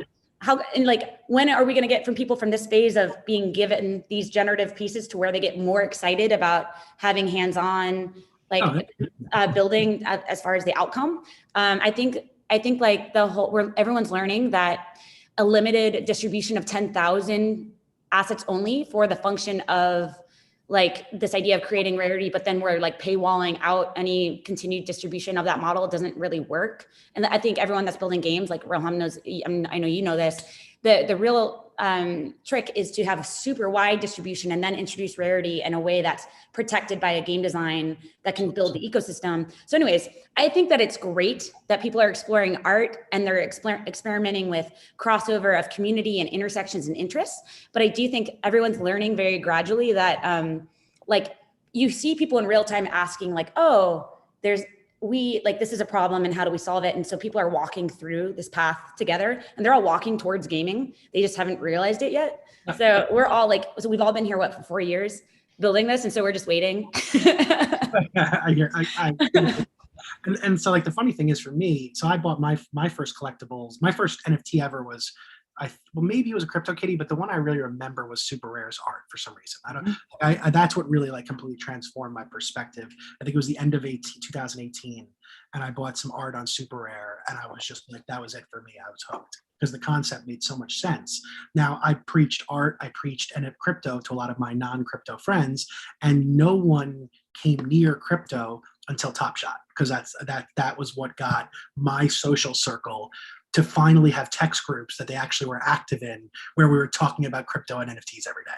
So like, Rome, what are your thoughts on this? Like on Top Shot's role in bringing these new people into the NFT community and then seeing them migrate to PFPs and how that's going to translate into further, the further evolution of the space. Tell me what your thoughts are. Look, I mean, I think the profile picture, I have a Bored Ape, I think I'm a supporter of all of these projects, but I think they're still pretty small.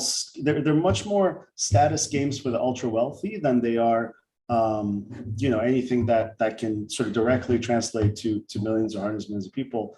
And then, if you look at even, art, like Art Blocks has about 20,000, 19,000 total owners.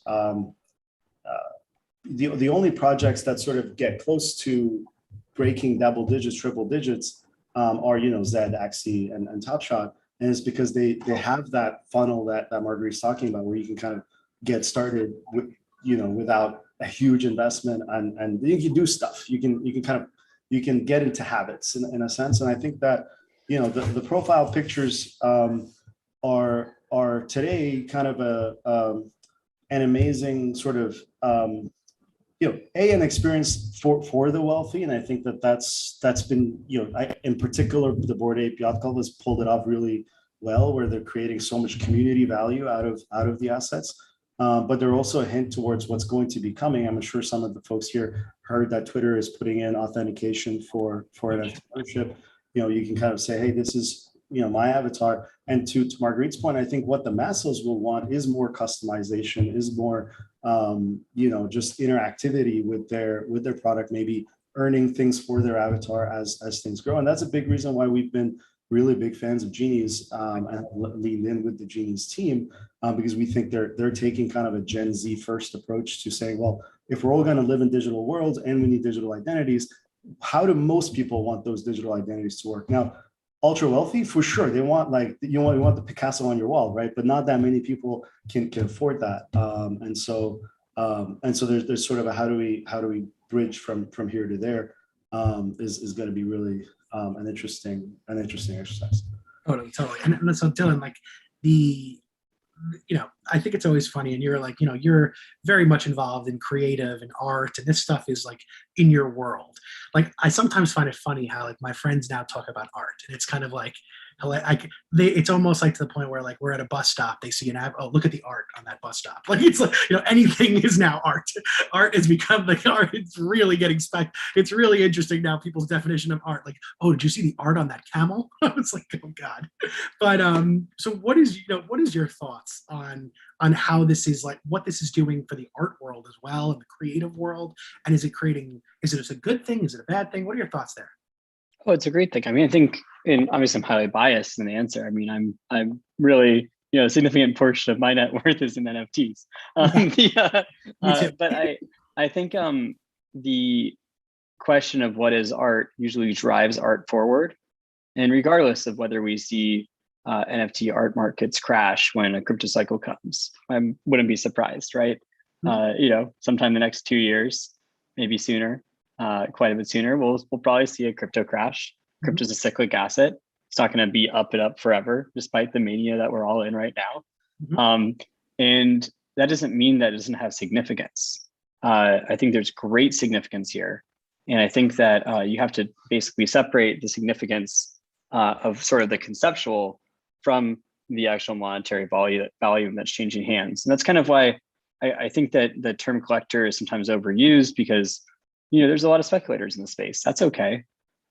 Speculators are sort of like creating liquidity pools for people to be able to buy this artwork and be able to invest in artists. But I think if you zoom out to just some of the macro trends that are going on, we're going from a physical economy to a digital economy. And that digital economy, people want digital goods because they're living online, right? And I think that as we are navigating the digital economy, whether it's a profile picture, I've thought that several times, oh man, profile picture projects are dead. And then I'm always reminded of sort of like the patent office, in the early 1900s, 1800s, whatever it was. And they're like, oh yeah, not sure any more patents will exist after some time. We should probably just shut it down. And it's like, then you see projects like Bored Ape Yacht Club, or you see projects like the Noun Project, where you've got actually this incredible group of people coming together to be able to buy a noun every single day, contribute the funds to a DAO, and have that DAO then be able to vote on what they should do. Their first act actually being charitable contribution, which I thought was incredible. And so I think that every time we see the limits of some type of the medium, we're going to see further innovation, because we've created this honeypot for the world's creatives, and they've come to it, and they've realized that there's actually some money there as well. And that for some of them, they can actually subsist off that. And from there, that unblocks their creativity. And I think that, Loot is another great example of that. I'm obsessed with it, have been obsessed since it launched. It's such an exciting project to me, because here's an example of, rather than having a franchise like sports or a created universe like Neon District, which are both amazing, right? But instead, it's like, let's go world build together. Let's go figure out how, as a community, we can create a new world, which I think really gets the definition of metaverse. No one really knows what metaverse means. It's this collection of loose terms right now. I'm pretty sure it has something to do with decentralization. I'm pretty sure it has something to do with like the yes and principle of improv. I'm pretty sure it has to do with like building on each other's works and derivative projects. And Loot to me is right at the center of all those things. And so I get very excited about that project and just see what comes from it. So that's awesome. So like, next driver of growth, so I guess my theory, if I think about the thesis here, it's like I saw, we were in the speculation phase with crypto from like 2013 to 18. Then there was the ICO bubble that crashed. The winter hit, shit companies died, good companies built, and out came DeFi. And I think DeFi brought utility and an entirely new wave of value to the tokens that were able to sustain that winter, were well funded with great teams, and be able to then rise above and now have a phenomenal utility of kind of rebuilding the financial infrastructure from the ground up. In my perspective, and Marguerite, you might even say this was farther back, but like I feel like we've been in the NFT space since 2018. That's just my view. Maybe it's like 2017 or even 16, and it's been a speculation phase as well. Like people speculating, buying, selling. It's the foundational principles are we like to buy dope shit and we want to make money while we do it. And like that's kind of a lot of the I actually kind of disagree with that. I think that there are, I think it's important that people know there's a corner of the internet that's like long-term collectors that believe that there's a canon being created of NFT art. And that art, like for example, I'm a member of Fingerprints DAO, which takes the thesis of, they're the sort of on-chain art that is going to be the sort of native art form for NFTs and blockchain. And their entire philosophy, sorry? Which one was that you said? Fingerprints DAO. And their philosophy this is when I started to get really involved. I asked the creator, he had bought an autoglyph that I wanted. And I said, hey, can I buy that off of you guys? And he said, sorry, our entire point of view and philosophy. And I was like, sign me up. I want to be as involved in this DAO as possible, because that was exactly what I was looking for. And so I do want to just correct that, because I think that not everyone is a speculator in the space. Sure. Okay. So that's totally fair. I would say, I guess from my perspective, the broad audience, and if you think about most of the buzz and conversation has a lot to do with speculation. There are people that are deeper, absolutely. But I think the most driver of use around NFTs in the short term, in the near term, at least from what I've seen with my networks of people that weren't even crypto people that are now entering the space, is speculation of price and speculation of value and speculation of long-term or short-term value. But then, like, I guess my point being here is that then we go through this speculation phase just like we did with crypto. There will be a winter eventually at some point, and out of that, I think you come to the metaverse, which is the true native, whereas the native home for these assets. Okay, but in between that, and I think the metaverse is still a ways away, like true ways away. What do you think are the nearest term next innovative drivers of adoption of NFTs? Marguerite, it looks like you're... Yeah, so I'm going to throw this at Dylan.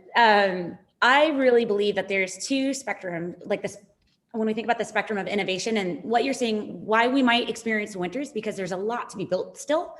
And on one end, we're going to be exploring interactive NFTs, and what infrastructure and framework we'll want for that across all the different applications. What we're going to need from our marketplaces to support that across the different applications. To the other side is a no-code remixing platforms, which I think Dylan is completely positioned to just knock it out of the park. Everything from his proof of concept with Emoji to like now his platform with Figma. Like, so I want to know when are we going to have a no-code remixing platform, Dylan? Well, I don't know what that, but in terms of when that will be, but I'm certainly not building it right now. But I love the idea of remixing. And I think actually some examples of that recently, just to call out some projects that I think are really cool here. One that I saw was Death Beef. And Death Beef has a series of projects, and they're basically audiovisual experiments in the blockchain. They have the C code to render the projects in the smart contract.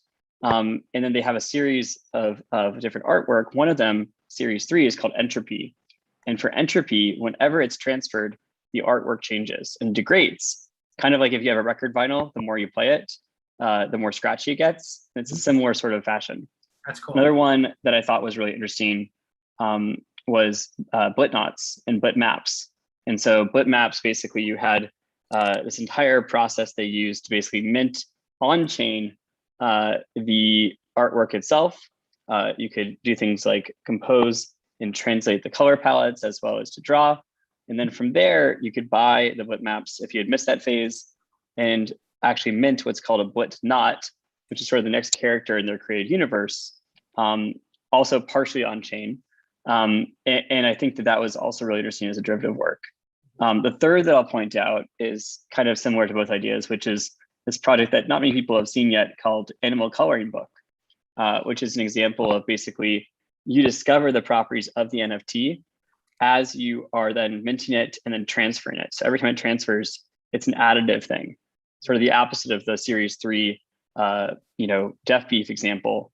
It's, you like have a NFT called cat, and I have some outline of a cat, and then I transfer it over to you, Marguerite, and you get, the outline of the face, and then you transfer it to Roham, and he's got the eyes, and you transfer it to Drew, and the eyes are kind of like googly eyes, and it's just really neat because you kind of discover the NFT as it's transferred.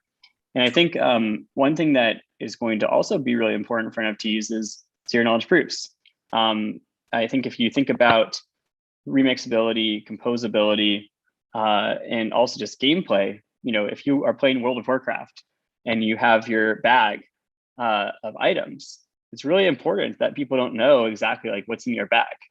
And zero knowledge proofs, I think you could actually use them in the future. I'm not saying that we all have figured out exactly how to do this today, but one day we're going to have a world where people can play these games and have items that others do not know they have. And I think that'll be just as important as the status games that people are playing on Twitter today with profile pictures.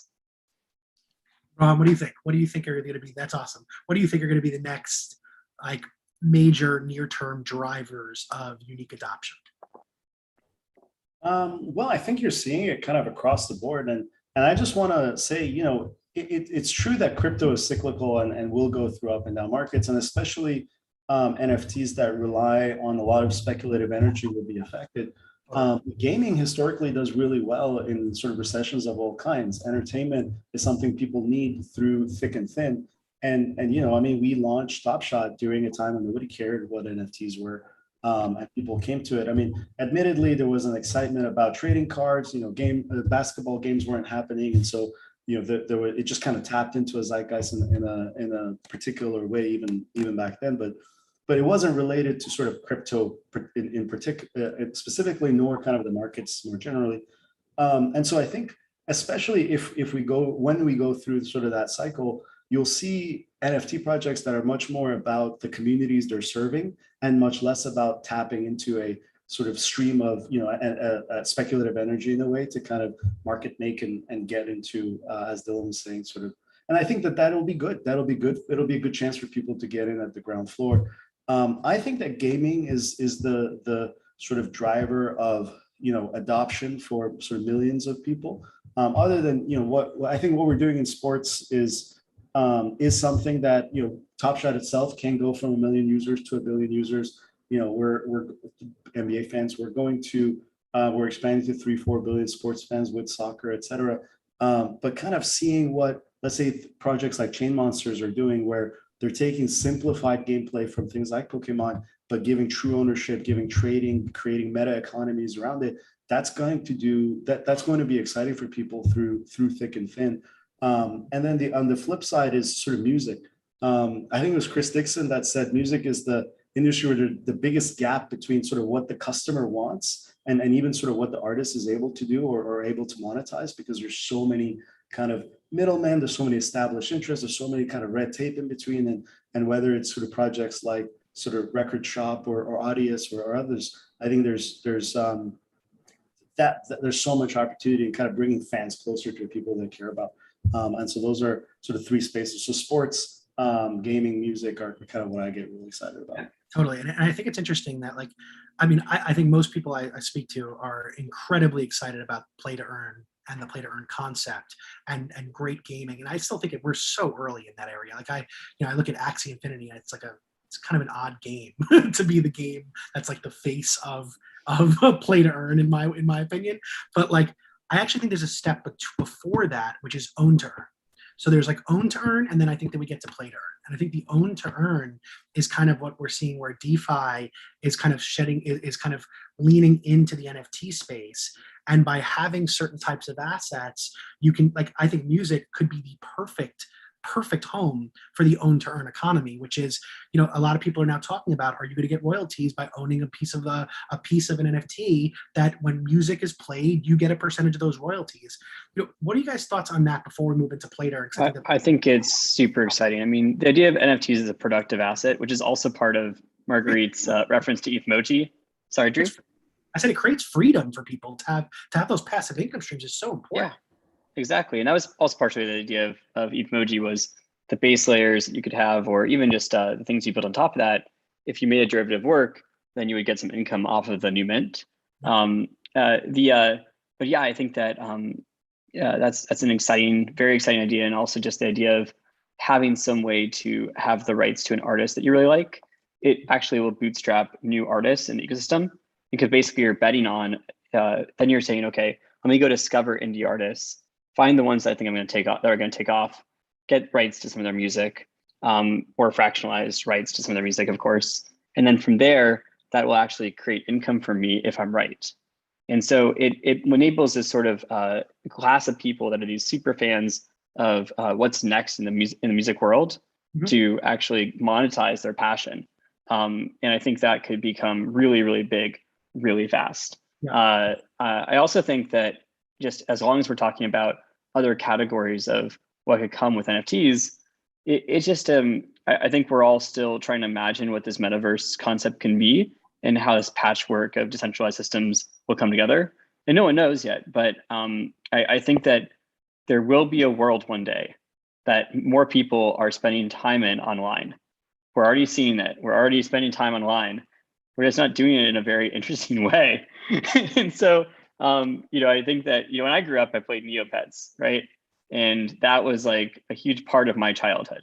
I think that, if you think about the fast forward of that to World of Warcraft, to other MMOs, to then, games like Dark Forest, which I think are way more interesting than Axie Infinity to me, because that's an example of a complex strategy game that basically incorporates NFTs as game items, is built in WebGL on a layer 2, using zero knowledge proofs in order to mine portions of the map that you can't see otherwise.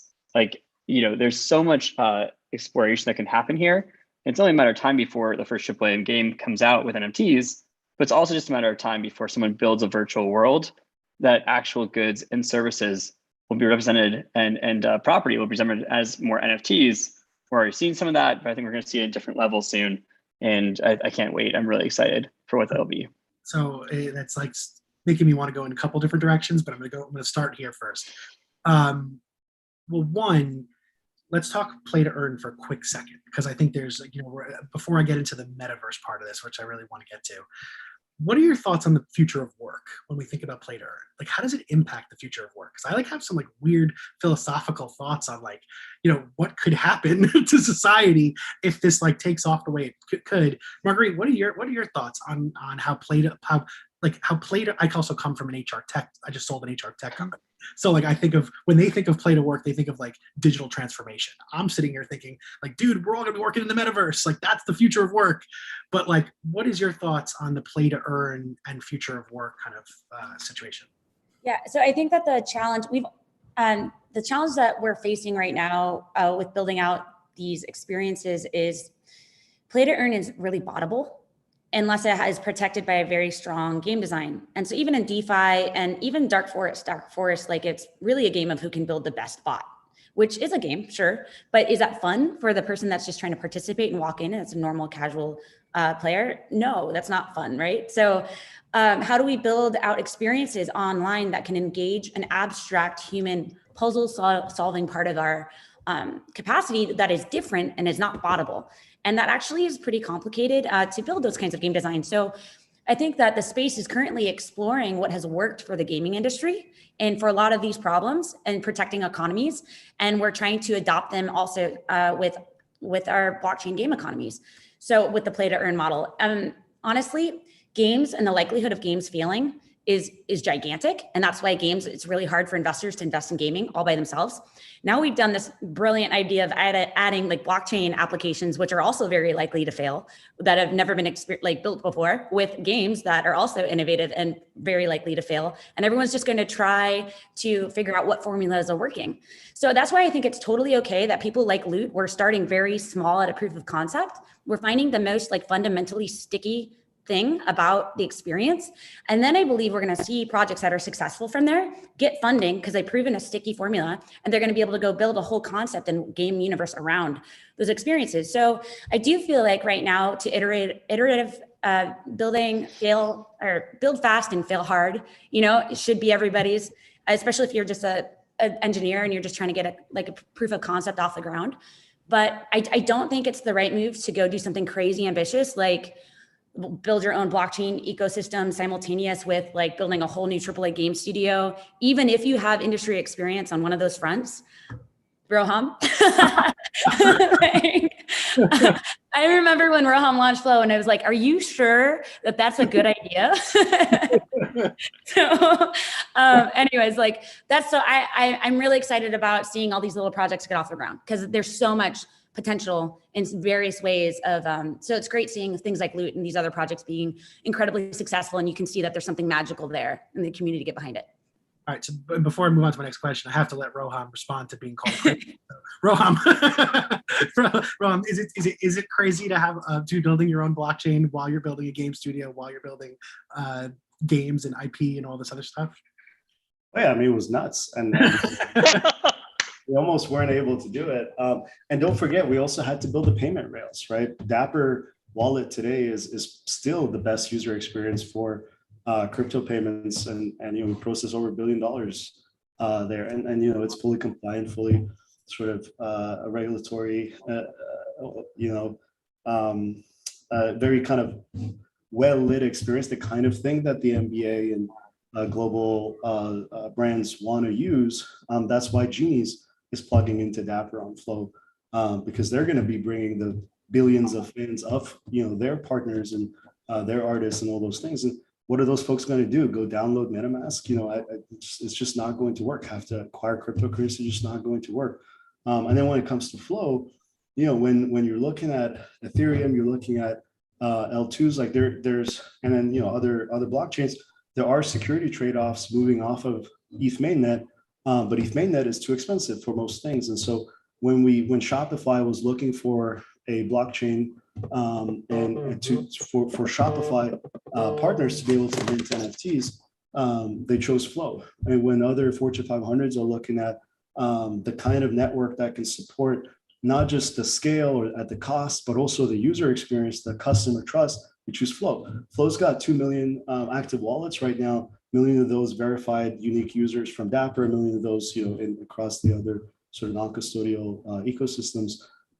Those are normal people. They're not, they're coming to play Chain Monsters and play NBA Top Shot and use Record Shop and all these things. They're not coming to, we don't really have yet the kind of DeFi ecosystem that would bring kind of the traders and the speculators, even though that's possible. So was it crazy? Absolutely, but no question we made the right call, because now I'm looking at what's happening. Gas wars on Ethereum. We're looking at smart contract we built our own programming language. Cadence was built from the ground up for not just NFTs, but also the kind of smart contracts we need, the more complex kinds of smart contracts that A, we had to write 4 years ago for CryptoKitties, but B, when you come into DAOs, when you come into composable games, it's every single step, has to be thought of. So, we didn't do it lightly, right? Like I spoke to Vitalik multiple times. We went through every other layer one architect and from sort of, and then we spoke to some of the layer two teams, although back then it was. Roham, did you ever consider building a layer two as opposed to building like a version of like a Matic for your own instead of that? We always figured, look, like we weren't interested in saying, let's build a Band-Aid solution. We're interested in saying 10 years from now, who's building the right trade-off space for consumer apps? And no one was, and no one is, right? Like the paths people are taking are either splitting things into layer twos going down the road of sharding, reducing decentralization, all of this stuff. And flow today isn't everything it'll be in 5-10 years, but we're very confident it's the right trade-off space. Nobody was thinking, oh, we need to write our own smart contract language. Everybody's thinking, oh, let's use Rust. That's a great idea. Or Solidity is fine. It's been around for 4 years. We just disagree. Nobody was thinking of rethinking Web3. They're saying, well, why not have MetaMask, et cetera, and then just use centralized wallets when you need it. We disagree. We think you need a wallet application interface that lets users lets users take custody of that same wallet, right? Cycle keys through it. And it's all of these like bits and pieces where we couldn't convince anybody to sort of adopt our approach. And we didn't want to just build a appendage to someone else's network. We think that this is the right trade-off space and someone's going to eventually figure it out. And so we said, well, might as well build it ourselves, launch it with the NBA, bring on board, and then open the gates, right? Let anybody build on top, let anybody host nodes. And that's the path it's going down. We just want to add one thing. I'll keep it really short. I think both Roham and Marguerite are correct in different ways here. So Marguerite one of her points was you need to, if you want to be a successful gaming company, you need to launch a lot of things, do it really fast, test your concepts and iterate on them. I think it's absolutely true. Games are a hit business. Roham's point was that usability matters. You got to do whatever you can to get usability to work, even if it means doing the crazy things. And I think that we do need more people that are going to do really hard long-term projects in this ecosystem. Dark Forest, for example, is one of those. Like, I was really impressed with them because they integrated a wallet into the gameplay on top of a layer 2, right? And they went and did a lot of UX improvements because they also said MetaMask, like, no one's going to use it, and that's not the way that the future of gaming is going to look. And so we're just in this stage, and I also from Figma have that bias. It took 5 years from starting Figma to making our first dime from a customer, right? And so it's just like these things take time. And I think that, if you're working on gaming, maybe try to do these short sprints, but sign up for a long time period and know that it's not all going to work. And if you want to do like the large, big project, that's fucking awesome. Go do it, and find ways to fund it and use the community that's around you to support you and try to rally those resources. Okay, so I know we don't have too much time, but I want to hit the metaverse stuff for a quick second. So my big question here, do you think the metaverse takes off? And when I say take off, and I know, so Dylan, you actually have like kind of opened up the definition of a metaverse in a bunch of directions, but in I guess at least the vision in my head, do you think the metaverse takes off pre-VR, or do we need VR? I think it already has. Okay, fair. Look at Roblox. Roblox is a metaverse. Okay, so that was my, I guess that's kind of where I'm going with this. It might not be a metaverse that we like in terms of it being decentralized. It might not be a metaverse that we like in terms of like, it's a lot of kids using it. It's not like a lot of adults using it, but I bet a lot of kids really want Roblox instead of dollars right now. Yeah. Your approach is, I guess, like, do you think that VR is even needed for the metaverse to thrive? I think that it's VR, AR are technologies that are coming, and over our lifespans, they'll be just as important as mobile devices or screens. Mm-hmm. When exactly, I cannot tell you, but I think they will become that. And I think that people are already living online, and I think that the fidelity at which they experience these metaverses will go up. Yeah, I guess because that, when I think about this, it's like if we're buying assets for a digital world, we're spending more and more time in a digital world.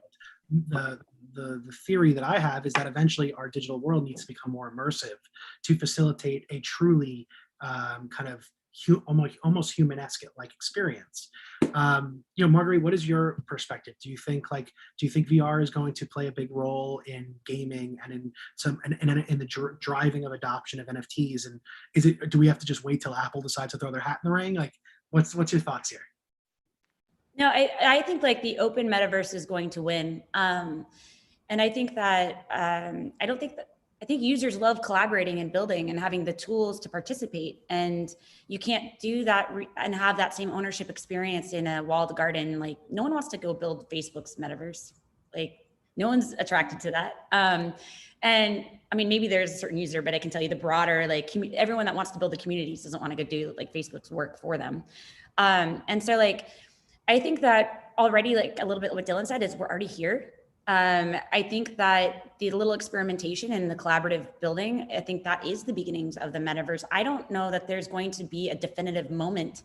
I think there's just going to be intersections of projects that emerge, and like they just continue stacking on top of each other. And then people are going to work on those tech stacks to make different experiences possible. And then people are going to have APIs that connect.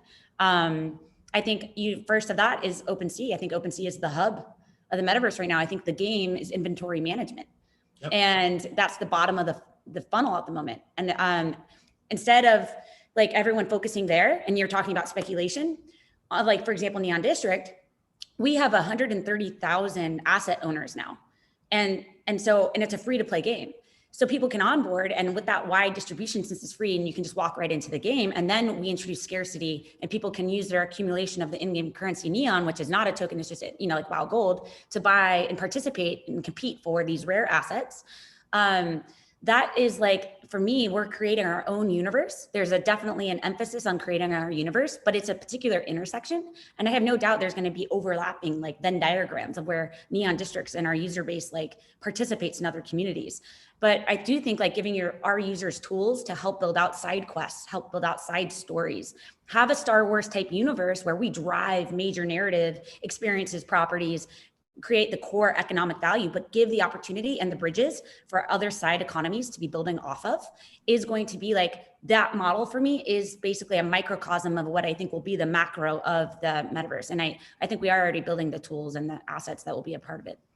Yeah, one thing I'll add to Marguerite's points, she reminded me of, is just how important distribution is. It's a really boring topic when we're talking about the future, but just if you're building a game, you need to use distribution. And that's a huge channel for you. And so I think like that's one of the reasons I'm so excited about things like Loot, is because it creates an inherent distribution channel, which is all the holders of Loot, especially as that ecosystem gets built up and people know where to look. When I think about the open metaverse, I think one of the challenges that we have to solve to make it work, which I also heavily subscribe to, like Marguerite, I really want that to happen versus like having some, you know, evil monopolist overlord, which is basically every other metaverse fiction. They all have one. And I think what's important is how do we create distribution for people that are creating projects in this open metaverse? Very cool.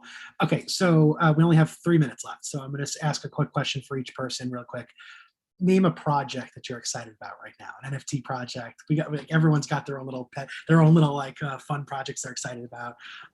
I'll drop one that I think is pretty cool because you guys just mentioned Loot.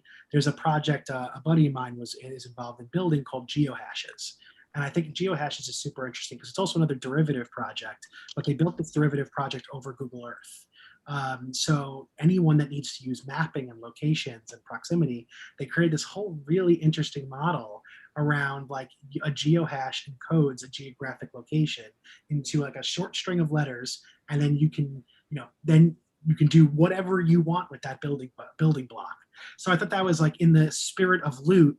I think we're going to see other building blocks like that are going to come out. And now I'm really excited to see what games and what ways people utilize this stuff. So that was one that I just thought was worth calling out. Dylan, tell me one that you're excited about.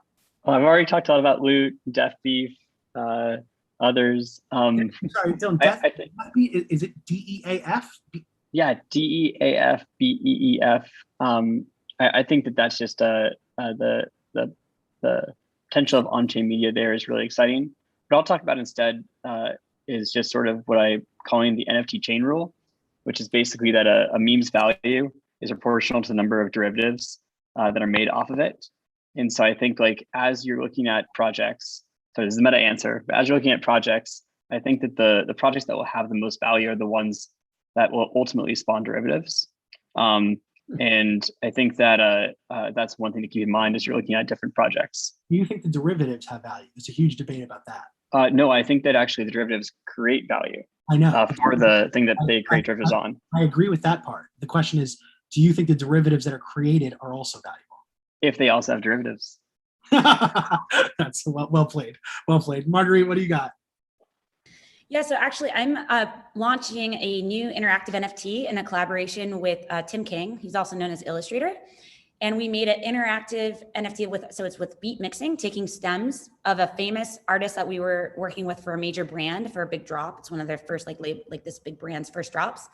And anyways, it's a game also. So as you remix the stems according to how it's supposed to be produced, there's little, of course, with me making crypto puzzles, naturally there's like a crypto puzzle type game with a whole the remixing. But the fact you can even do this from OpenSea's asset page directly with iframe support. And I'm excited about this because of a couple things. One, interactive NFTs and gaming directly from asset pages. But then two, the fact that with music and stems, I believe like this is a proof of concept. Imagine you could have entire library of stems in which people could use for remixing purposes to create new content and new interactive NFTs for different experiences. You can have live streams of DJing and like having audio, like the visualizers that match. And so you could have these NFTs that are showing you've got a DJ streaming or a radio station that's playing. There's so much to play with. So I'm excited because that's kind of like a side project I've been working on, and it's dropping in about 2 weeks. Very cool. Very cool. Roman, what's exciting? Rohan, what's exciting for you? We already mentioned Chain Monsters. They just did $1 million drop last week, which went really well. Chain Monsters. Yeah, that's the sort of Pokemon derivative of it. And people are starting to kind of think about, well, what does it mean to build on top of these things? The Dr. Seuss app just went into testing, and that's cool because it's mobile first. And it's also trading first, so it's less about flipping for high dollar amounts, more about trading and completing sets and this sort of thing. So y'all should sign up for that. And then as an art platform, I really like Versus, and all of these are on Flow. Versus is sort of totally on chain. The actual site itself is also serverless, and it's a really neat setup because it kind of pits the big whale against the community, and it says, well, will the thing become a one of one, or will it become more of an addition where multiple people can have access? So that's interesting. Those are some of the ones I'm playing around with today. Awesome. And then where can we find you guys? What's Twitter handles real quick? Dylan? At Zoink. Zoink. Zoink. Rohan? I'm boring. I'm just Rohan. Marguerite? I'm coin_artist. Okay. And I'm Drew at Drew Austin, guys. This was a lot of fun. Kartik, thanks for having us. This was great. Thank you, guys. Thanks for having us. Thanks again for this amazing talk, and thank you so much for moderating, Drew. This has been great. Thanks again. See everybody. Take care, everybody. Bye. And with that, we are ready to move on to our next talk. And the next talk is going to be about ENS. So a lot of people don't know this, but ENS domains are ERC 721s. And there's so much that you can do on top of this thing. And Makoto is here to tell us about the possibilities of ENS and how this fits into the broader identity world in crypto. So without further ado, let's welcome Makoto, and I'll let you take it from here. Okay. Hi, Kartik. Thank you for introducing us. And I'll just gonna start now. Can you hear me okay? Everything's great. Cool. And let me share. Okay. May I start? Yeah. Okay. So So hello everybody. So this is about ENS, and I just wanted to do a quick introduction. And in the Ethereum world, we have something called like Ethereum wallet and address. So according to in kind of on-chain world, I'm known as 0x58384227 blah blah blah. But obviously, no one remembers. So we have ENS for that. Hence, I have a well-known ENS name called matoken.is. My real name is Makoto, but in the Ethereum world, I am matoken.is. And I'm a developer at ENS team, and I've been working in the ENS team since 2018. And today, I want to talk about, so it was a grand vision. It was a title my colleague Bradley put, and he unfortunately had some flight schedule change, so he can't give his grand vision. So this is my interpretation of the grand vision. We as a ENS team, we kind of share the same vision. And but because I kind of watched ENS to kind of start, and they just kind of flourish. So I wanted to quickly like recap how it went, it came where we are right now. And also like we have a kind of new vision. Like we used to say like, because ENS, came heavily borrowed from the name DNS, domain name system. So we keep thinking, yeah, we are the kind of internet, Ethereum kind of name service, which is almost like a domain name system. But we kind of start self-realizing that it would be more than that. So we start telling ourselves as a Web3 username. So I want to kind of start talking about that transition, and that journey just started, and we need to build a lot of stuff, and we also need a lot of help from you guys. So I want to just end my talk with like, where is the area we have to focus on and how you can help. Okay. And so the humble beginning is that, so back in 2016, this was June 9th in London.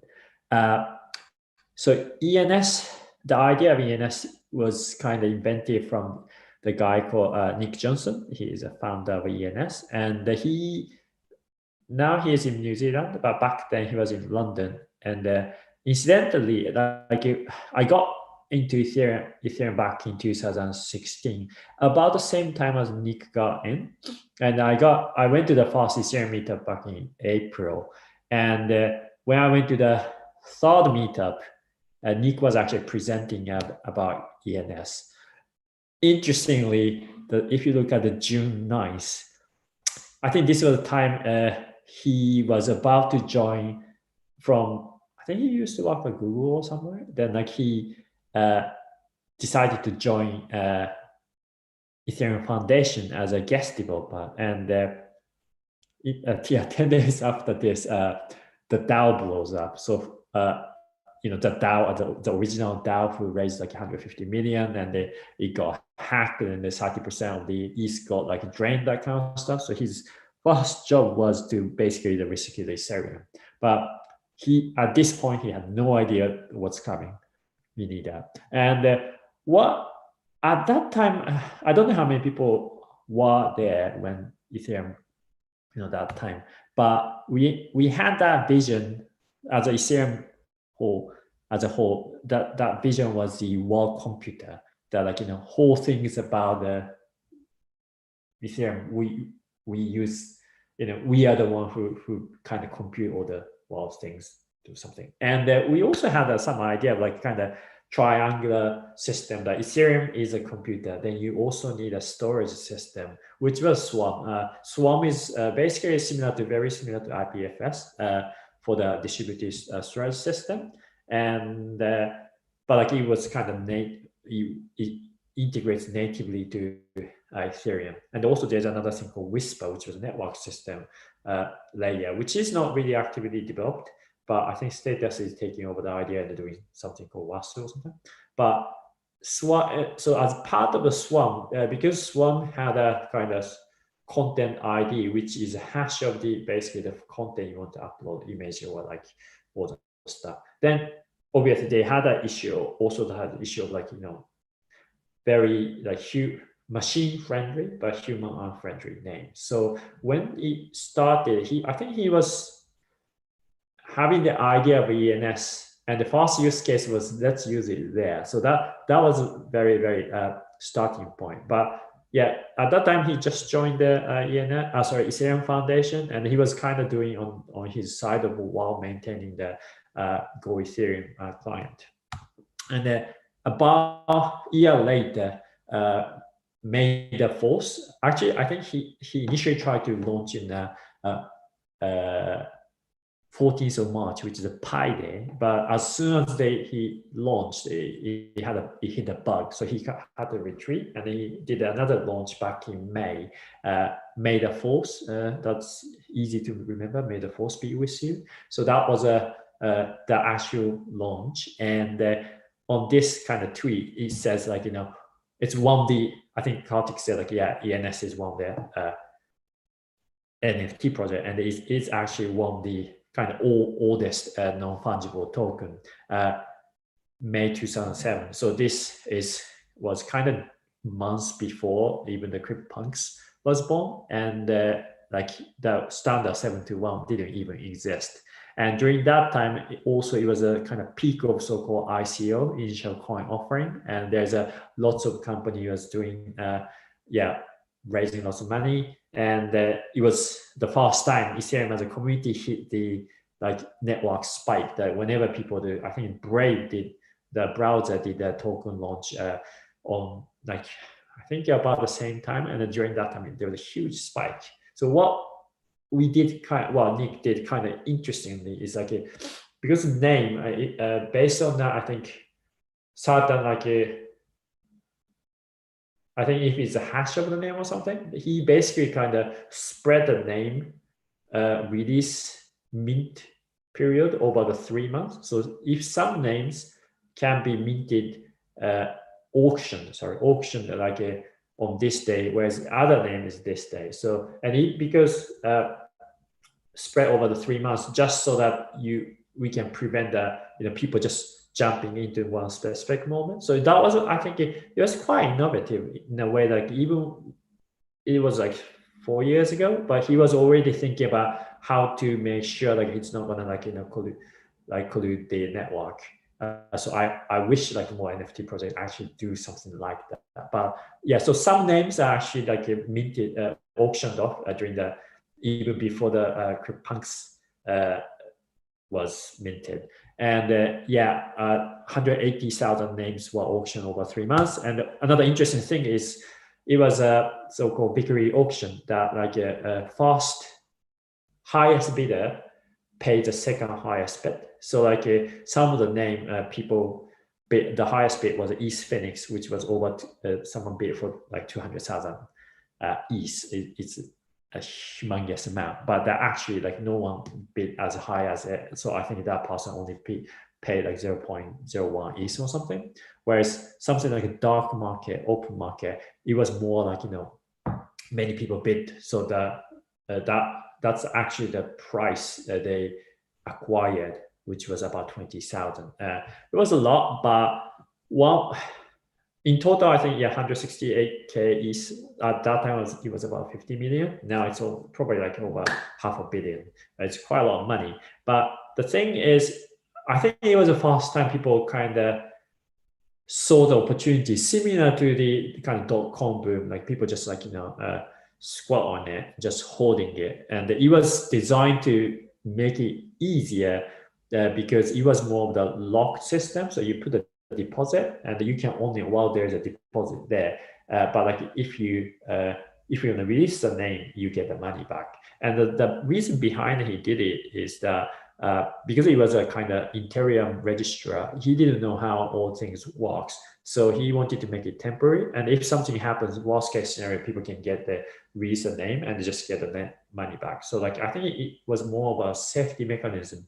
That was the initial design, but again, like that auction was through like 7 days auction. So like it was very, very difficult to basically like for every name, even after the 3 months period, every time people wants to buy the new name, people had to wait like 5 days to like kind of bid and then rebuild that kind of stuff. So that was really difficult. So in 2019, after 2 years, we actually did this so-called permanent registrar, where instead of like depositing the money to kind of get the name, we decided to more similar to how DNS naming system works. Like you pay fixed amount for a certain year. So that's kind of 2019, and then like that was basically 2 years ago. But it was even after the transition, it was kind of growth wasn't really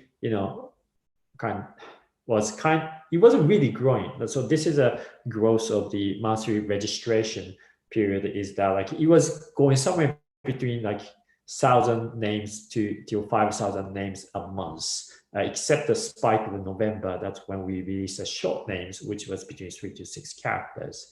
But so in 2020, there's a DeFi summer, and in 2021, we became NFT summer, and people realize actually ENS is also NFT, And also like another thing is like when people start seeing like an ENS name as a on a kind of OpenSea and stuff, people start realizing, oh, this is more not just normal like JPEG. It has some utility. So we finally start getting kind of momentum, and this is where we are right now. And yeah, let me go to the next slide. Yes, so from domain to Web3 username. So I just briefly mentioned it. Initially, so ENS started as a kind of some of the utility functionality to help the visual world computer. And the architecture is heavily kind of inspired by the DNS. So like we have a kind of so-called domain name system. It has a name, but it has a hierarchy, right? So .eth is the top level domain. I have matoken.is, and you can also have a notion of subdomains. So these are very similar to how DNS internet domain works. But one thing I later found out, I think when we were all in the Twitter space, about talking about like OGNS, and then Brantley, my colleague, was asking to Nick, like, how did you come up with this so-called reverse record?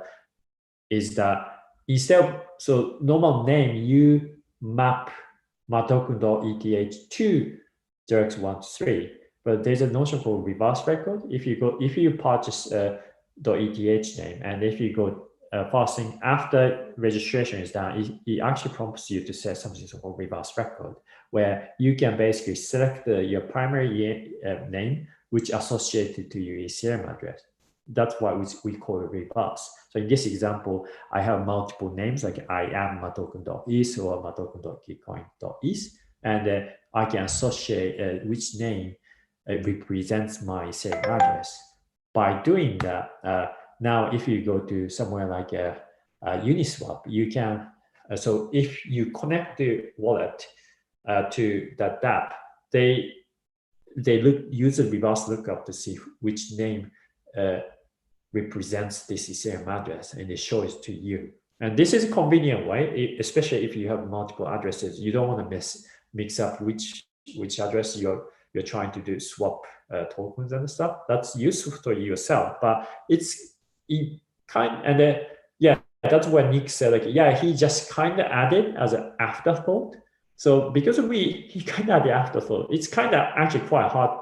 It was one of the hardest things to set after you purchase ENS, and even now, I think still like only like somewhere between 20 to 30% of people names have reverse record set. So not everybody using it, but for people who uses it, it's very convenient that you can almost use it as a login system.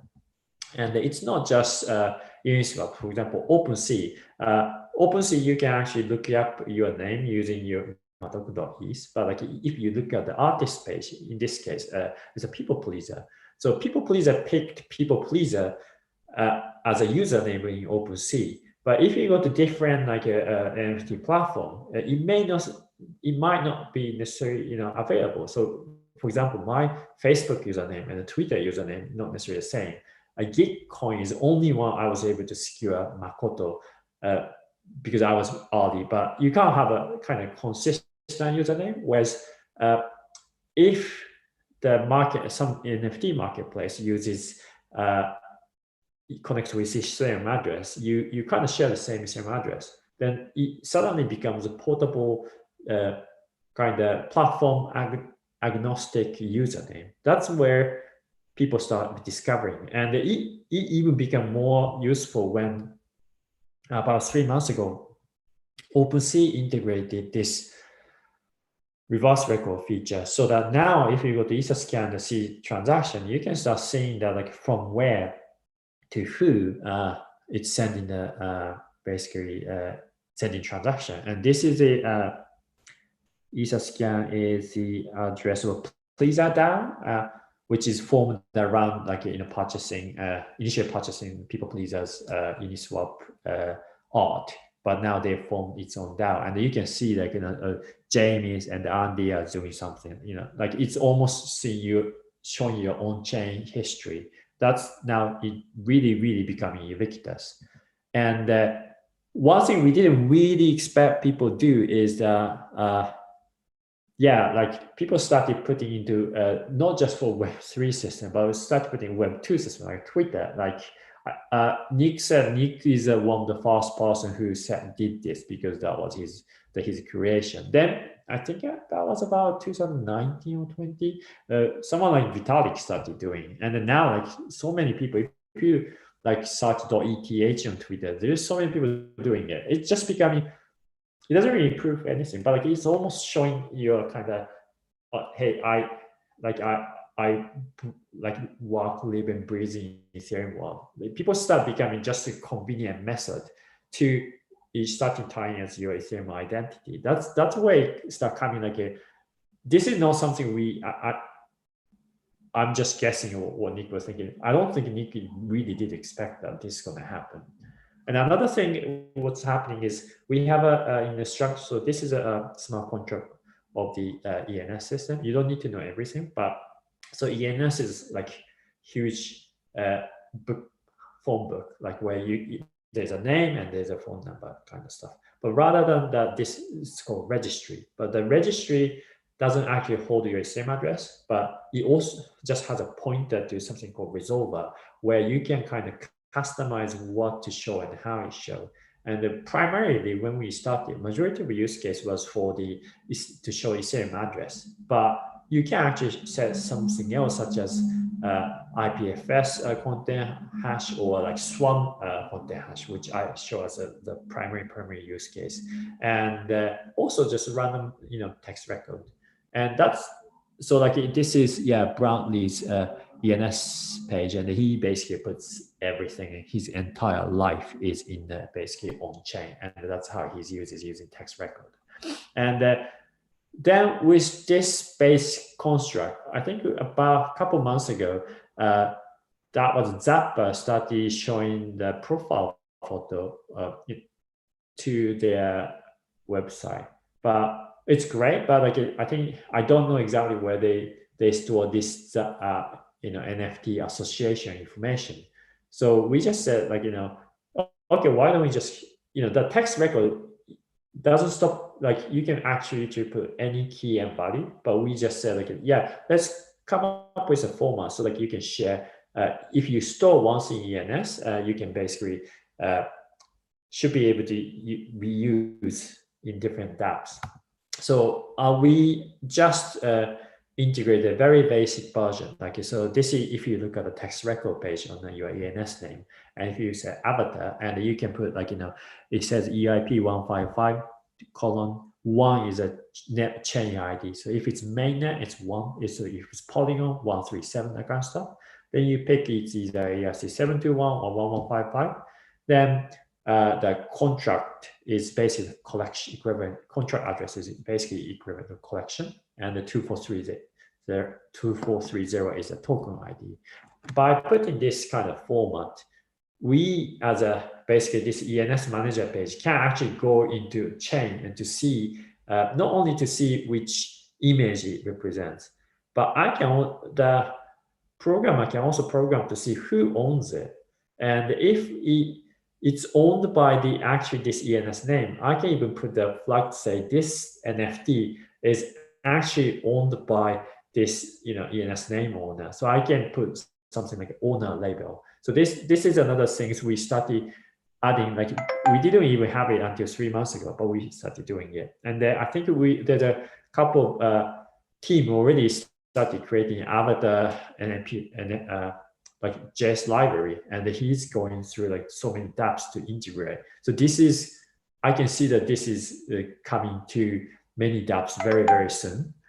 And so this is a kind of alpha leak Brantley did, I think about 2-3 weeks ago.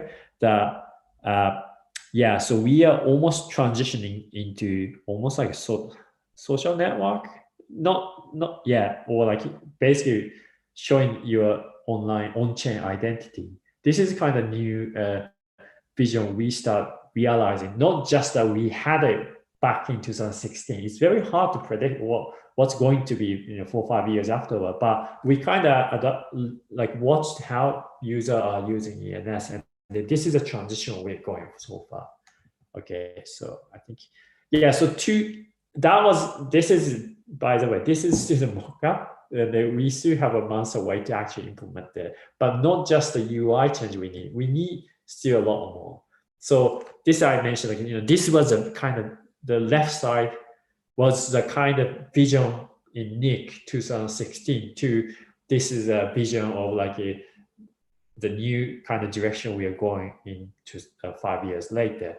But one of the hurdle which didn't really exist at that time, but now exists, is a scaling issue. And how do we need to tackle and how you can help, solving this problem? I'm going to spend next like probably 2-3 minutes. Is that so? This is how much gas you have to spend to register ENS name, and until DeFi summer hit, it was literally one of the cheapest NFT to buy. That like registration only cost $5, and it used to cost only less than $1 on gas to register. But now ETH price went 10x, and the gas price went like 50-100x. So now you start seeing that when gas is cheap, probably it still costs like $20-$30 worth of ETH on gas, and then when gas is very expensive, it's going to go 100. I saw that like someone's a few weeks ago when Root and all the went nuts. There's a 6,000 gas way, and I saw that someone spent about $2,000 just on gas. That's crazy. So we kind of have to sort it out. And the obvious solution is going to basically L2. And we have Nick proposed some framework called During, which is kind of general purpose off-chain data retrieval mechanism. And there's a diagram, but I wouldn't explain this because you don't probably understand if you don't understand the architecture of ENS.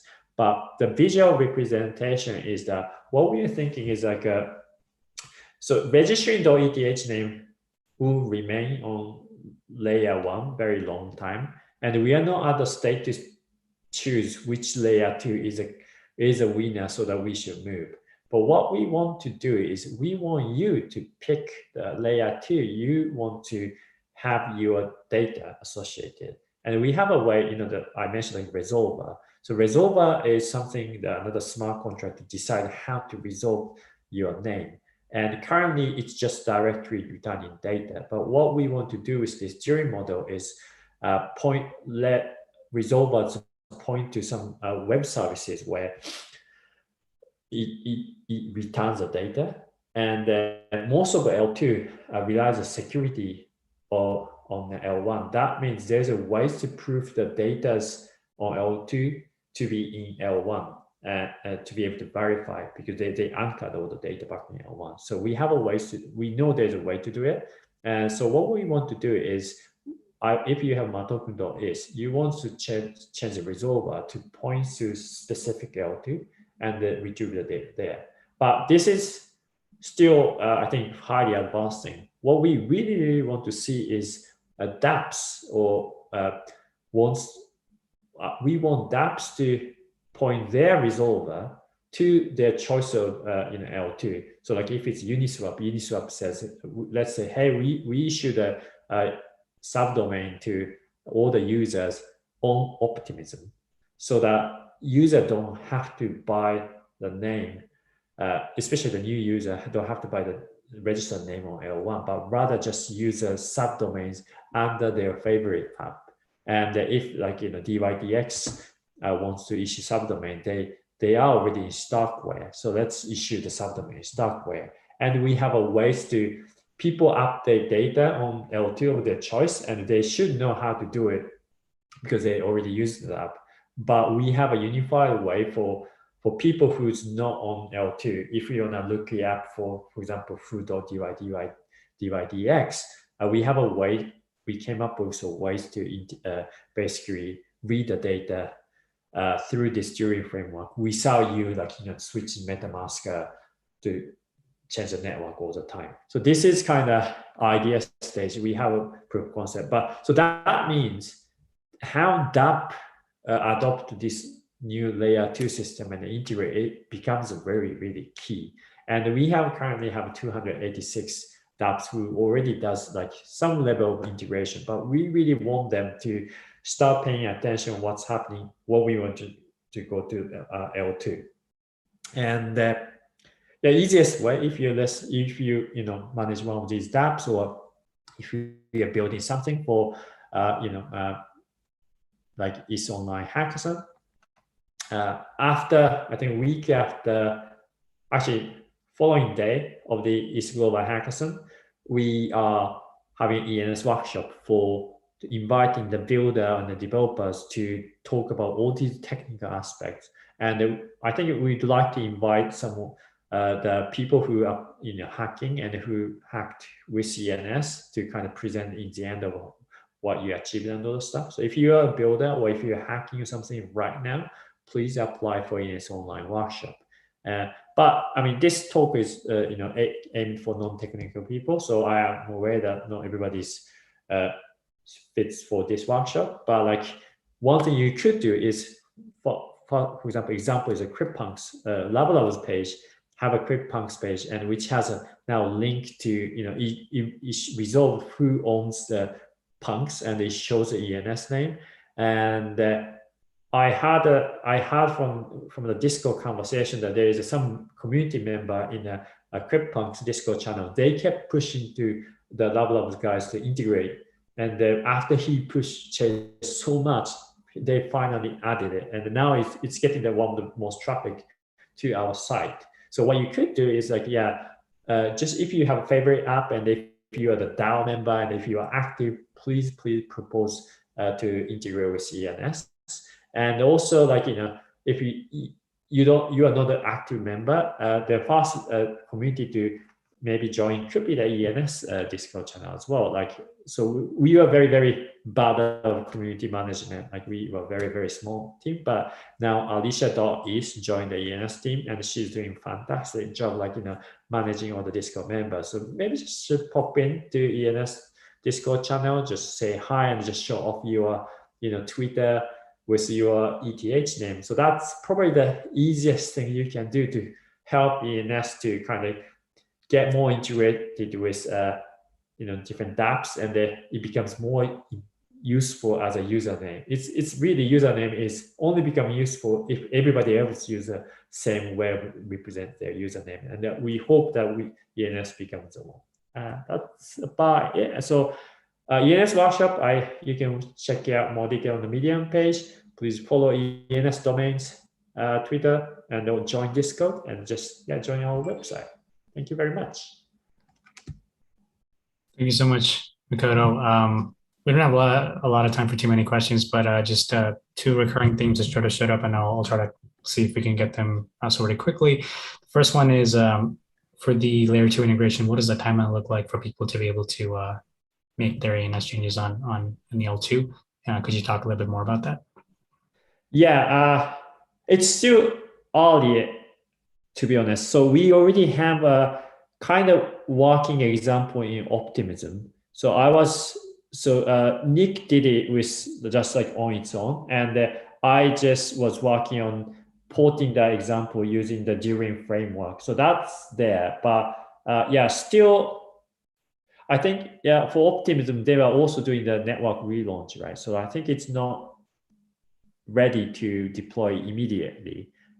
So it's not next few months, to be honest. And also it's not just the platform support, but also we need to have a support on like something like EtherJS, web, the library, and the MetaMask, all the tools. So again, like I think we want to make next workshop to be the place where people can discuss about what other dApps are ready to adopt, even So so it's not too soon. Yeah. Soon. Another sort of one big theme here is that from the diagram you showed around how the layer 1 ENS can let people spawn different usernames on different layer 2s. Does that mean people can have a different username across different ENSs on layer 2, or does that mean like the identity will still be preserved and the same username maps into just seems to be a lot of confusion. So I mean, kind of ENS is non-fungible. whether it's ERC 7211 or not. So if you have one name which on L2, for example, if you have one name in Arbitrum points to a different address and another name in Polygon or like Optimism pointed to a different address, you can't basically look it up. What we want to do is like, I think that one we're still thinking, but what we are kind of thinking is probably, there are two ways. If it's non-ETH name, one thing we didn't discuss is like you can now use like .com or .xyz using so-called DNS Oracle. That one basically you can prove. So I think so it becomes so that resolver on L1 dictates which name it points to. So whichever, like if this resolver says this name I'm using Optimism, whatever the name is resolved in Optimism becomes a canonical one. So you may have something else. And then if you do that, and if you then say that, oh, actually I'll do in Arbitrum, you could have, it may have the same name on the different chains, but it's the L1 which decides which ones it points to. So it's always one. Yeah. Great. Well, hopefully that clarified the questions from the audience. And Makoto, thanks again for doing this talk and being part of the summit. Thank you. Up next, we have our last talk of the day, and we're going to go into lessons learned from doing Dark Forest, and talking about it will be Gupsheep. So whenever you're ready, feel free to get started. Hi, Karthik. Thanks so much for having me. Can I share my screen? You should be able to. Awesome. Can you see this? Yes. Perfect. Cool. So thanks again to ETHGlobal for having me for this year's ETHOnline. I'm Gupsheep. I am one of the creators of Dark Forest, and today I'm going to be presenting on lessons from fully on-chain gaming.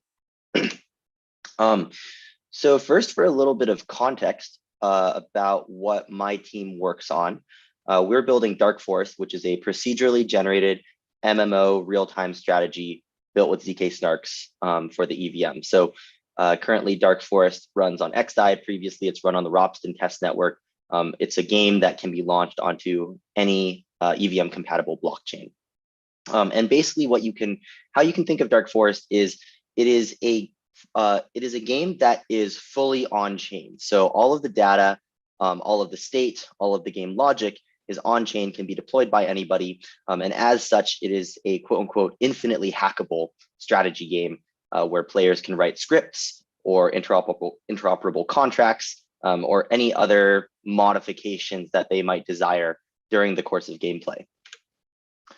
So yeah, like we mentioned, all the logic runs on the EVM. Formerly, we ran on Ropsten. Now we run on XDAI. During Dark Forest rounds, we generally see about, we have a whitelist system, and we generally see about 2,500 players or so during these rounds. And over the course of the weeks that we run these monthly rounds, we'll see these players consume more gas than all of Ethereum mainnet combined, actually. So, you know, another impetus for scalability if we haven't seen enough arguments yet already today. And a little bit about myself. I'm Gupsheep. I work on Dark Forest. More broadly, I work on applied zero-knowledge crypto research and development.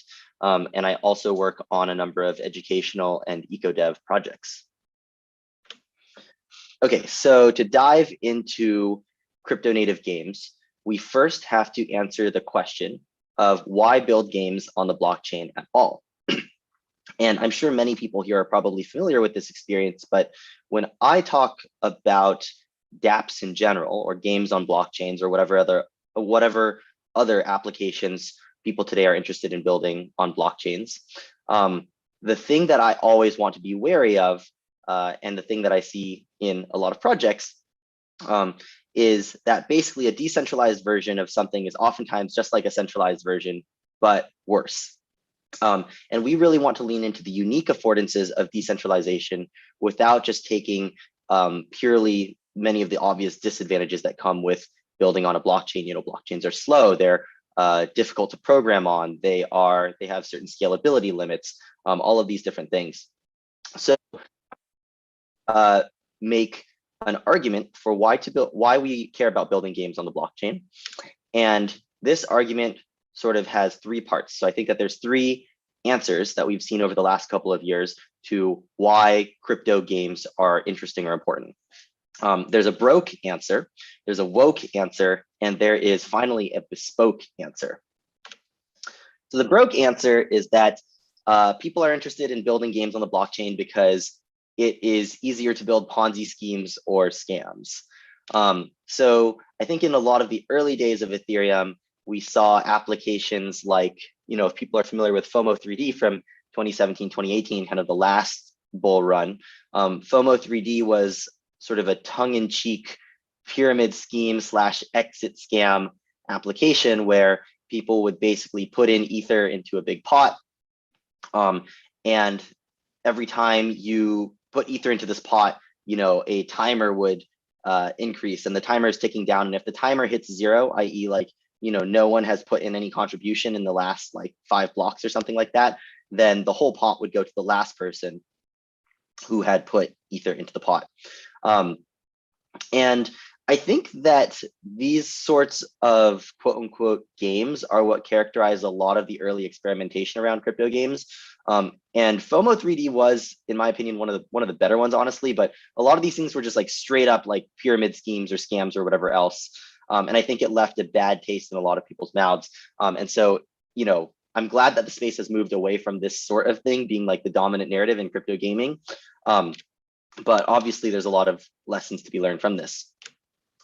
So the woke answer to why build crypto games, which I think is more the dominant narrative today, is that with crypto, when you build applications, you have APIs into like the native concept of money or value. So that means that it is really easy to make, for example, your game assets be worth real money. And consequently, it makes it much easier to build digital worlds where your actions have quote unquote real or economic consequences. So for example, if you like lose a particular item, or you manage to find a particular item or something like that, then that has economic consequences for you as a player, which kind of makes the game experience more immersive. So a lot of collectibles projects I think fall into this category. So I think everybody pretty much is aware of / has seen CryptoPunks. We've seen games like CryptoKitties, and these days Axie Infinity is drawing a lot of attention. And also we're seeing a lot of games like, for example, Skyweaver or Gods Unchained, where you've got these trading card games where gameplay happens off chain, but the ownership layer of the game lives on chain. So cards are ERC 721 tokens, and ownership is recorded on chain, and these can be transacted on marketplaces like OpenSea. So yeah, like we mentioned, the fact that you have access to these money native APIs so easily in crypto games means that you can build these games with real consequences or economic consequences. And that I think that's really exciting for 2 reasons. This does 2 things that traditional games cannot really tap into. The first is that because there's something at stake, the game is more immersive. Immersivity is a concept which you can measure along a bunch of different dynamics. One is like, how graphically immersive is a game. Another is like, does the game feel like something where you've really got something at stake? And I think crypto uniquely enables that dimension. And the second thing that's really powerful is that the fact that these are economic universes means that it might be easier to incentive align the community members of a game, or the players, and the devs. So when everybody can share in the ownership of a protocol, then everybody is incentive aligned to grow the community and build out the community. Unfortunately, I think that the current state of crypto native gaming and a lot of the games that subscribe to this thesis is incomplete. I think that a lot of crypto games currently are more speculative asset classes really than they are games, in that either the gameplay is very limited, or the game itself is just not very fun, or most of the attention that's being driven to these games is surrounding the financial value of the assets rather than sort of the intrinsic value of owning these assets in a digital world. So I saw a great tweet today where basically someone claimed crypto games will never be sustainable as long as the market around the game is more fun than the game itself. And I think this is super true. I think that another way in which games that subscribe to this currently dominant thesis is incomplete is that many of these games aren't fully crypto games. So for example, ownership is on-chain, but game logic or identity or account logic or permissioning is off-chain. So Avsa tweeted this out earlier this summer, but basically he noted that this was a really popular game that had banned a large bot farm, and Avsa was sort of calling into question, like, wait a second, is it really a crypto game?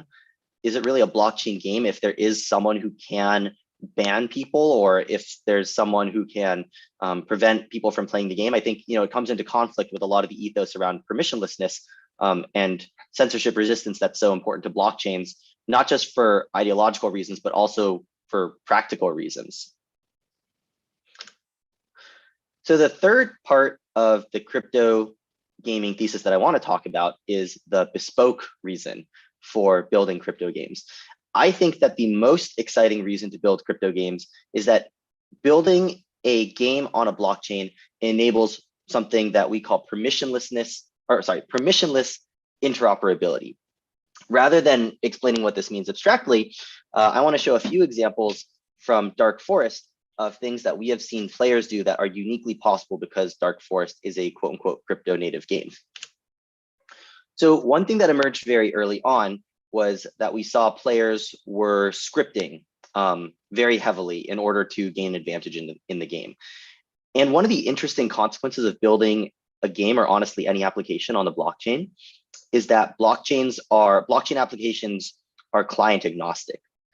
In other words, you can talk to the blockchain. You can hit a function in a smart contract from a script that you write, from a default or vanilla web client provided by the developers, from a modified client that you have forked from the developer provided client.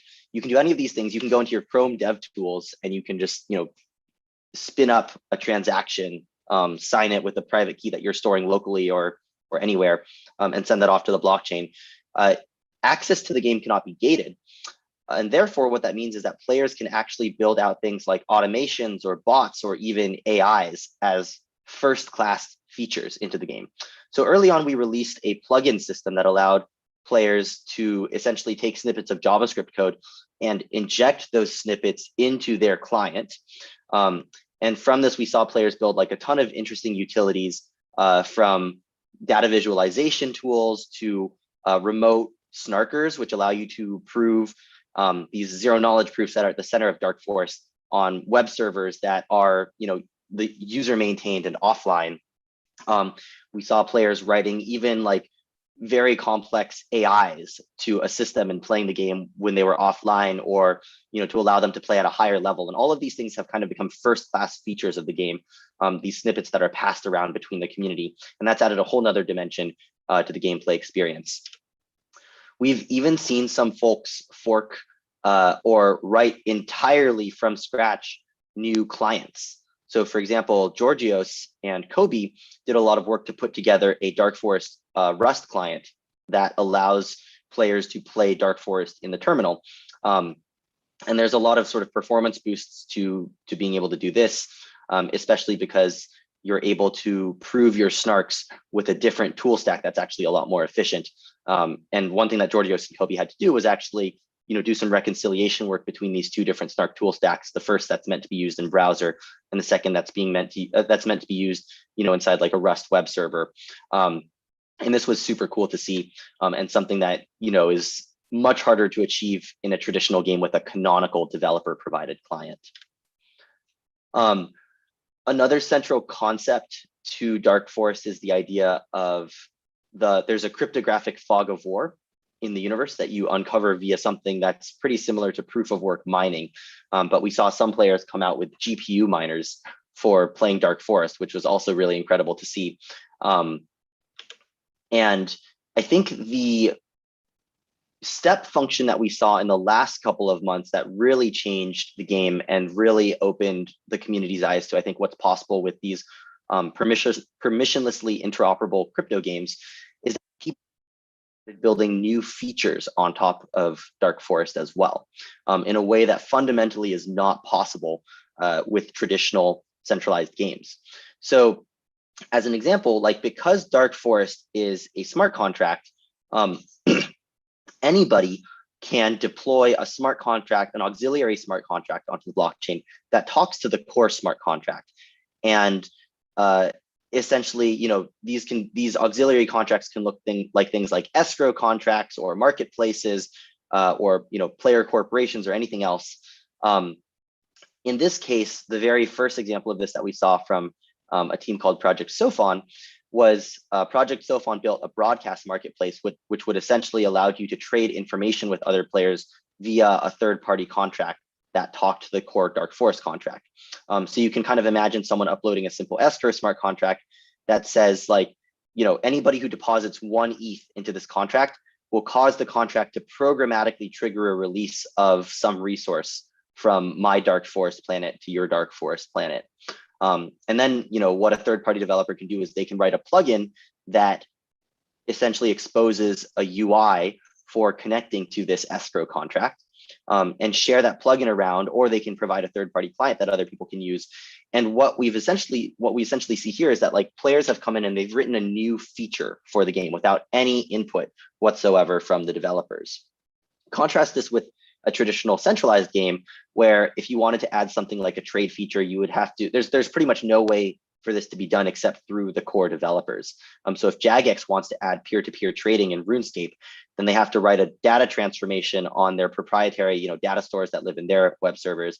Then they've got to write API routes that allow that will trigger these data transformations. And then in the canonical RuneScape client, they've got to write like a UI component that's a button that's hooked into their APIs, those API routes that are running on their web servers. There's no way for players can do so much more in a decentralized game compared to in the case where Jagex or Blizzard or whatever else owns the stack from end to end. So we also saw, for example, a bunch of different marketplaces pop up in the last round of Dark Forest, where again, these were entirely player made. They were not built with any input from the core devs. And we think that this is a very early example of some of the richness or complexity that we might be able to see once players can actually impact the land that they're playing on. This was taken from a little this is like a little mock-up from a presentation that someone in the Dark Forest team gave internally recently. But you could imagine a world where someday like game objectives or even like totally new resources or even nested games are plugins that anybody can install in the game, where logic is run in these smart contracts that are maintained by the community or by players of the game itself. Whether it's like game modes and objectives or competitions, or we've got here like oil and uranium resource plugin or something like that. Those are things that can live in auxiliary smart contracts outside of the core smart contracts deployed by the core devs. And I think the last thing that I'll tease here is there is another game that we have been collaborating with coming out from Ludens on Twitter, who's building a ZK dungeon game. And this is something that we're really excited about because we think it's going to take a lot of these ZK mechanics and interoperability mechanics to the next level. So keep an eye out for ZK Dungeon and the Ludens account on Twitter. So now that we've covered those 3 reasons for building crypto native games, it's finally time to answer the question like, what is a crypto native game? We've been tossing that term around a lot. So let's actually get to something that looks more like a definition. To us, a crypto native game is a game that is maximally on-chain and that can maximally leverage the unique affordances of the blockchain.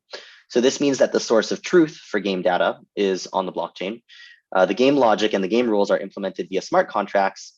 The game is developed in accordance with open ecosystem and open source principles. The game is client agnostic and the game embraces real world digital value. So we think that this is a superset of what is currently going on with a lot of the efforts that we're seeing in crypto gaming right now.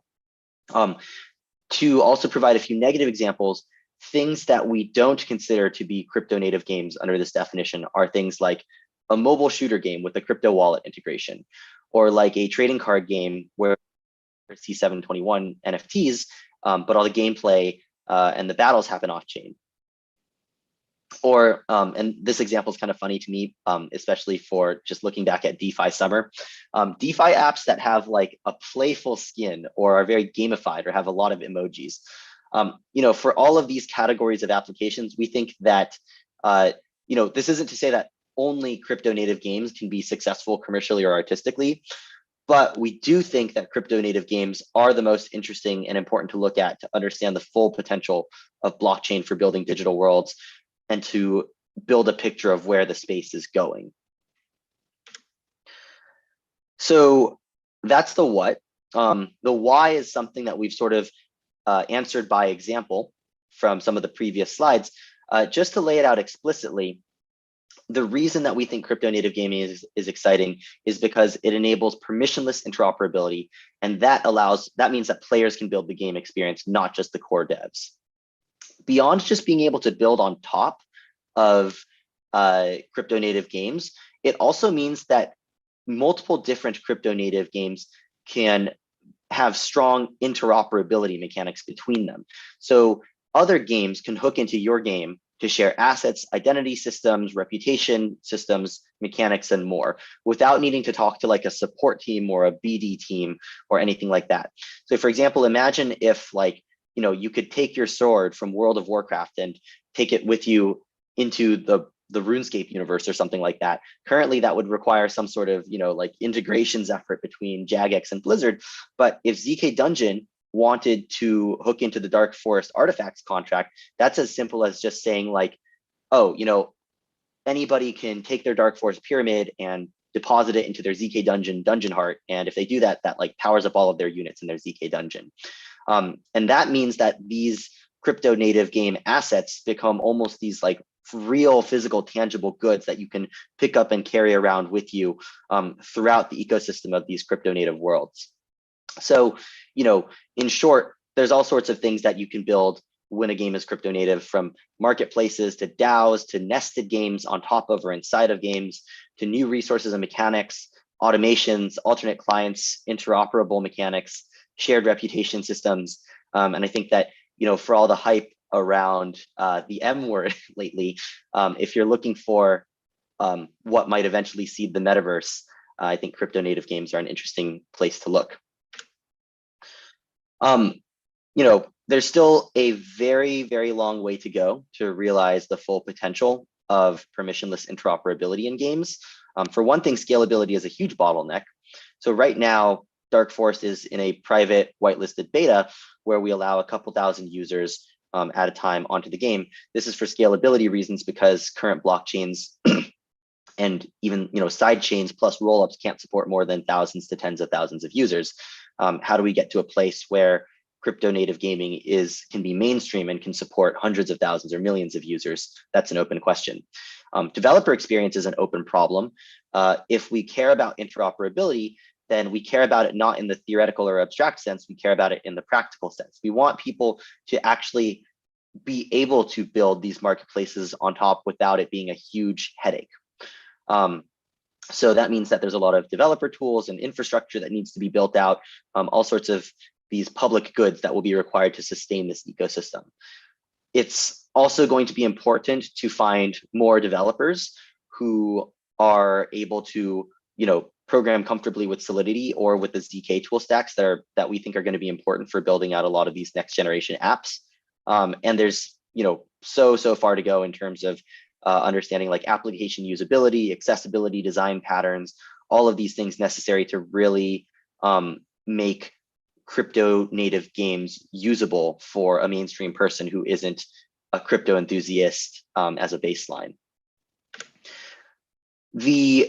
We think that all of those things are currently being worked on, and a number of them are quote unquote just engineering problems. But one of the biggest one of the biggest open problems that we think will be necessary to unlock the full potential of crypto native games is ZK technology and more advanced crypto. So Dark Forest itself is made possible by ZK snarks because ZK snarks enable the cryptographic fog of war, which is a really central mechanic in Dark Forest as a strategy game. But snarks are in fact a very general purpose tool that can be used to unlock all sorts of new game mechanics that aren't currently possible on chain today.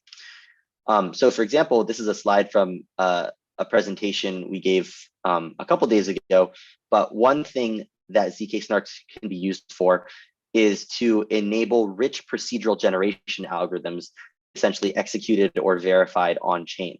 So if you wanted to build a decentralized Minecraft, then a decentralized Minecraft analog, so a fully on-chain procedurally generated, very rich three-dimensional sandbox world, what you might do is you might start by taking a procedural generation algorithm like Perlin noise and putting that inside of a ZK snark, and then putting that ZK snark inside of your crypto game. And we actually do have in both ZK Dungeon and Dark Forest very primitive examples of this of procedural generation algorithms that are now implemented in ZK circuits.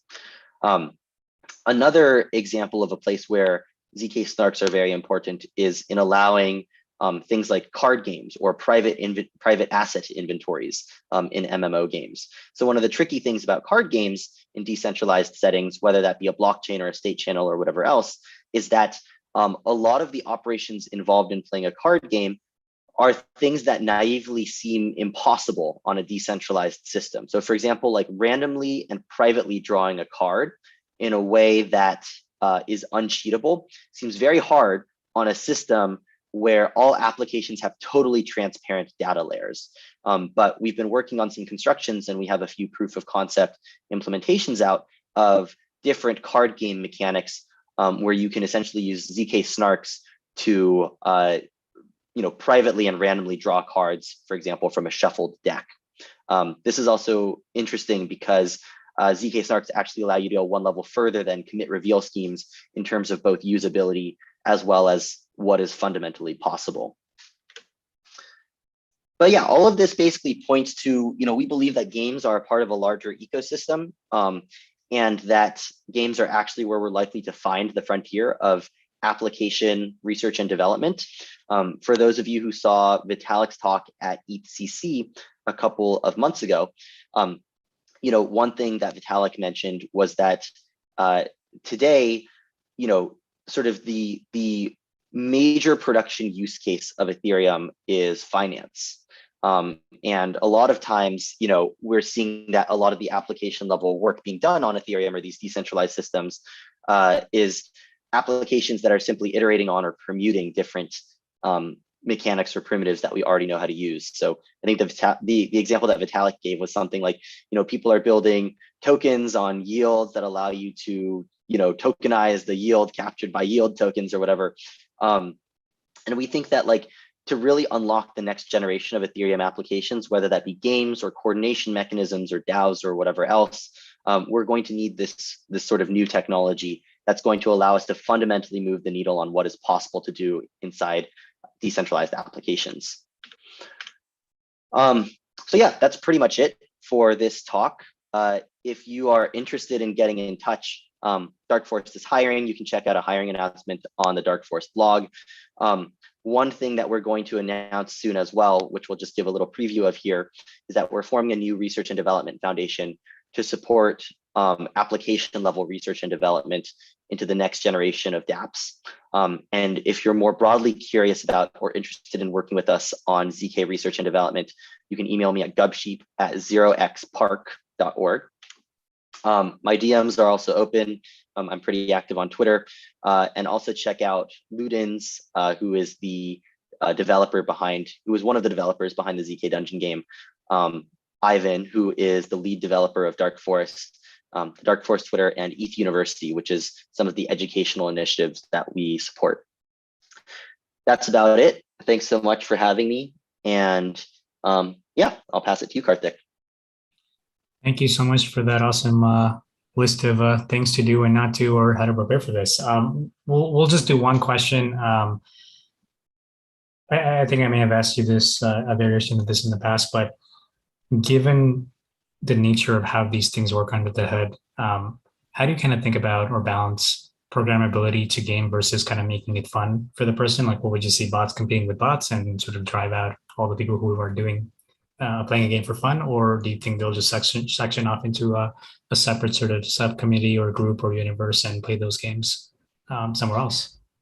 Yeah, this is a great question. Definitely still an open question. In our head, there are a couple of different approaches here.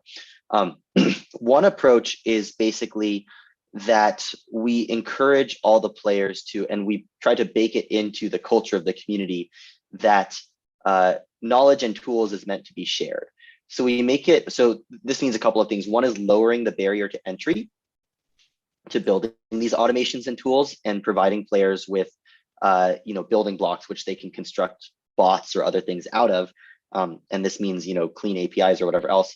The other is encouraging players who are very active and trying to reward players who are active in open sourcing their work and making it accessible for new players, and creating those touch points like an easy to use plugin system, so that there can be sort of a level playing field. This also has the dual effect of making Dark Forest something of an educational program for its players, where people can steadily onboard, depending on how deeply they want to go into the game, they can go deeper and deeper into playing with the programmability of the game.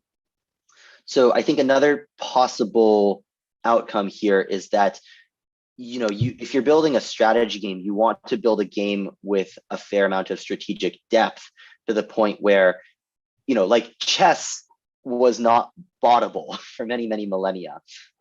It's a game where you've really got limited resources, and it takes strategy and intelligence in order to be a good chess player.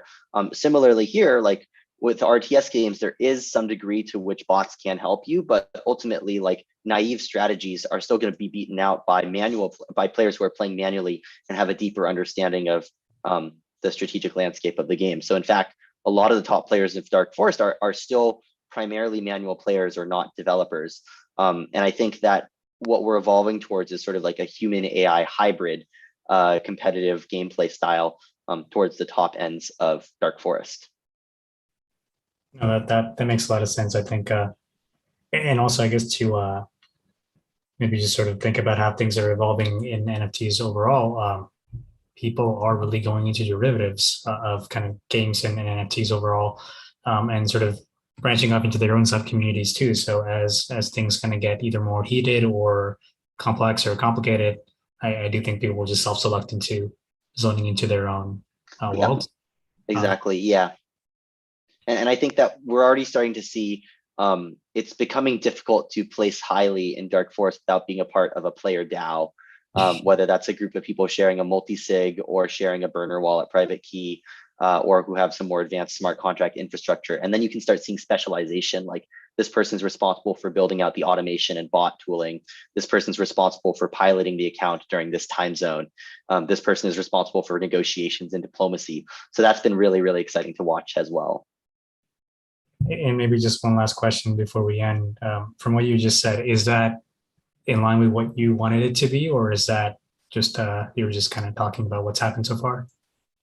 Yeah, I think for the Dark Forest team, we've always speculated that some of these directions might be possible, but really it's up to, and we want to make this true as much as possible, that it's up to the players in the community to see what third-party tools or what additions to the game dictate the gameplay experience. Like, I would say, obviously it's hard to measure this quantitatively, but I would guess that more than 50% of top players like Dark Forest experience actually now lives in actions that are going through third-party code rather than the Dark Forest core client or contracts themselves.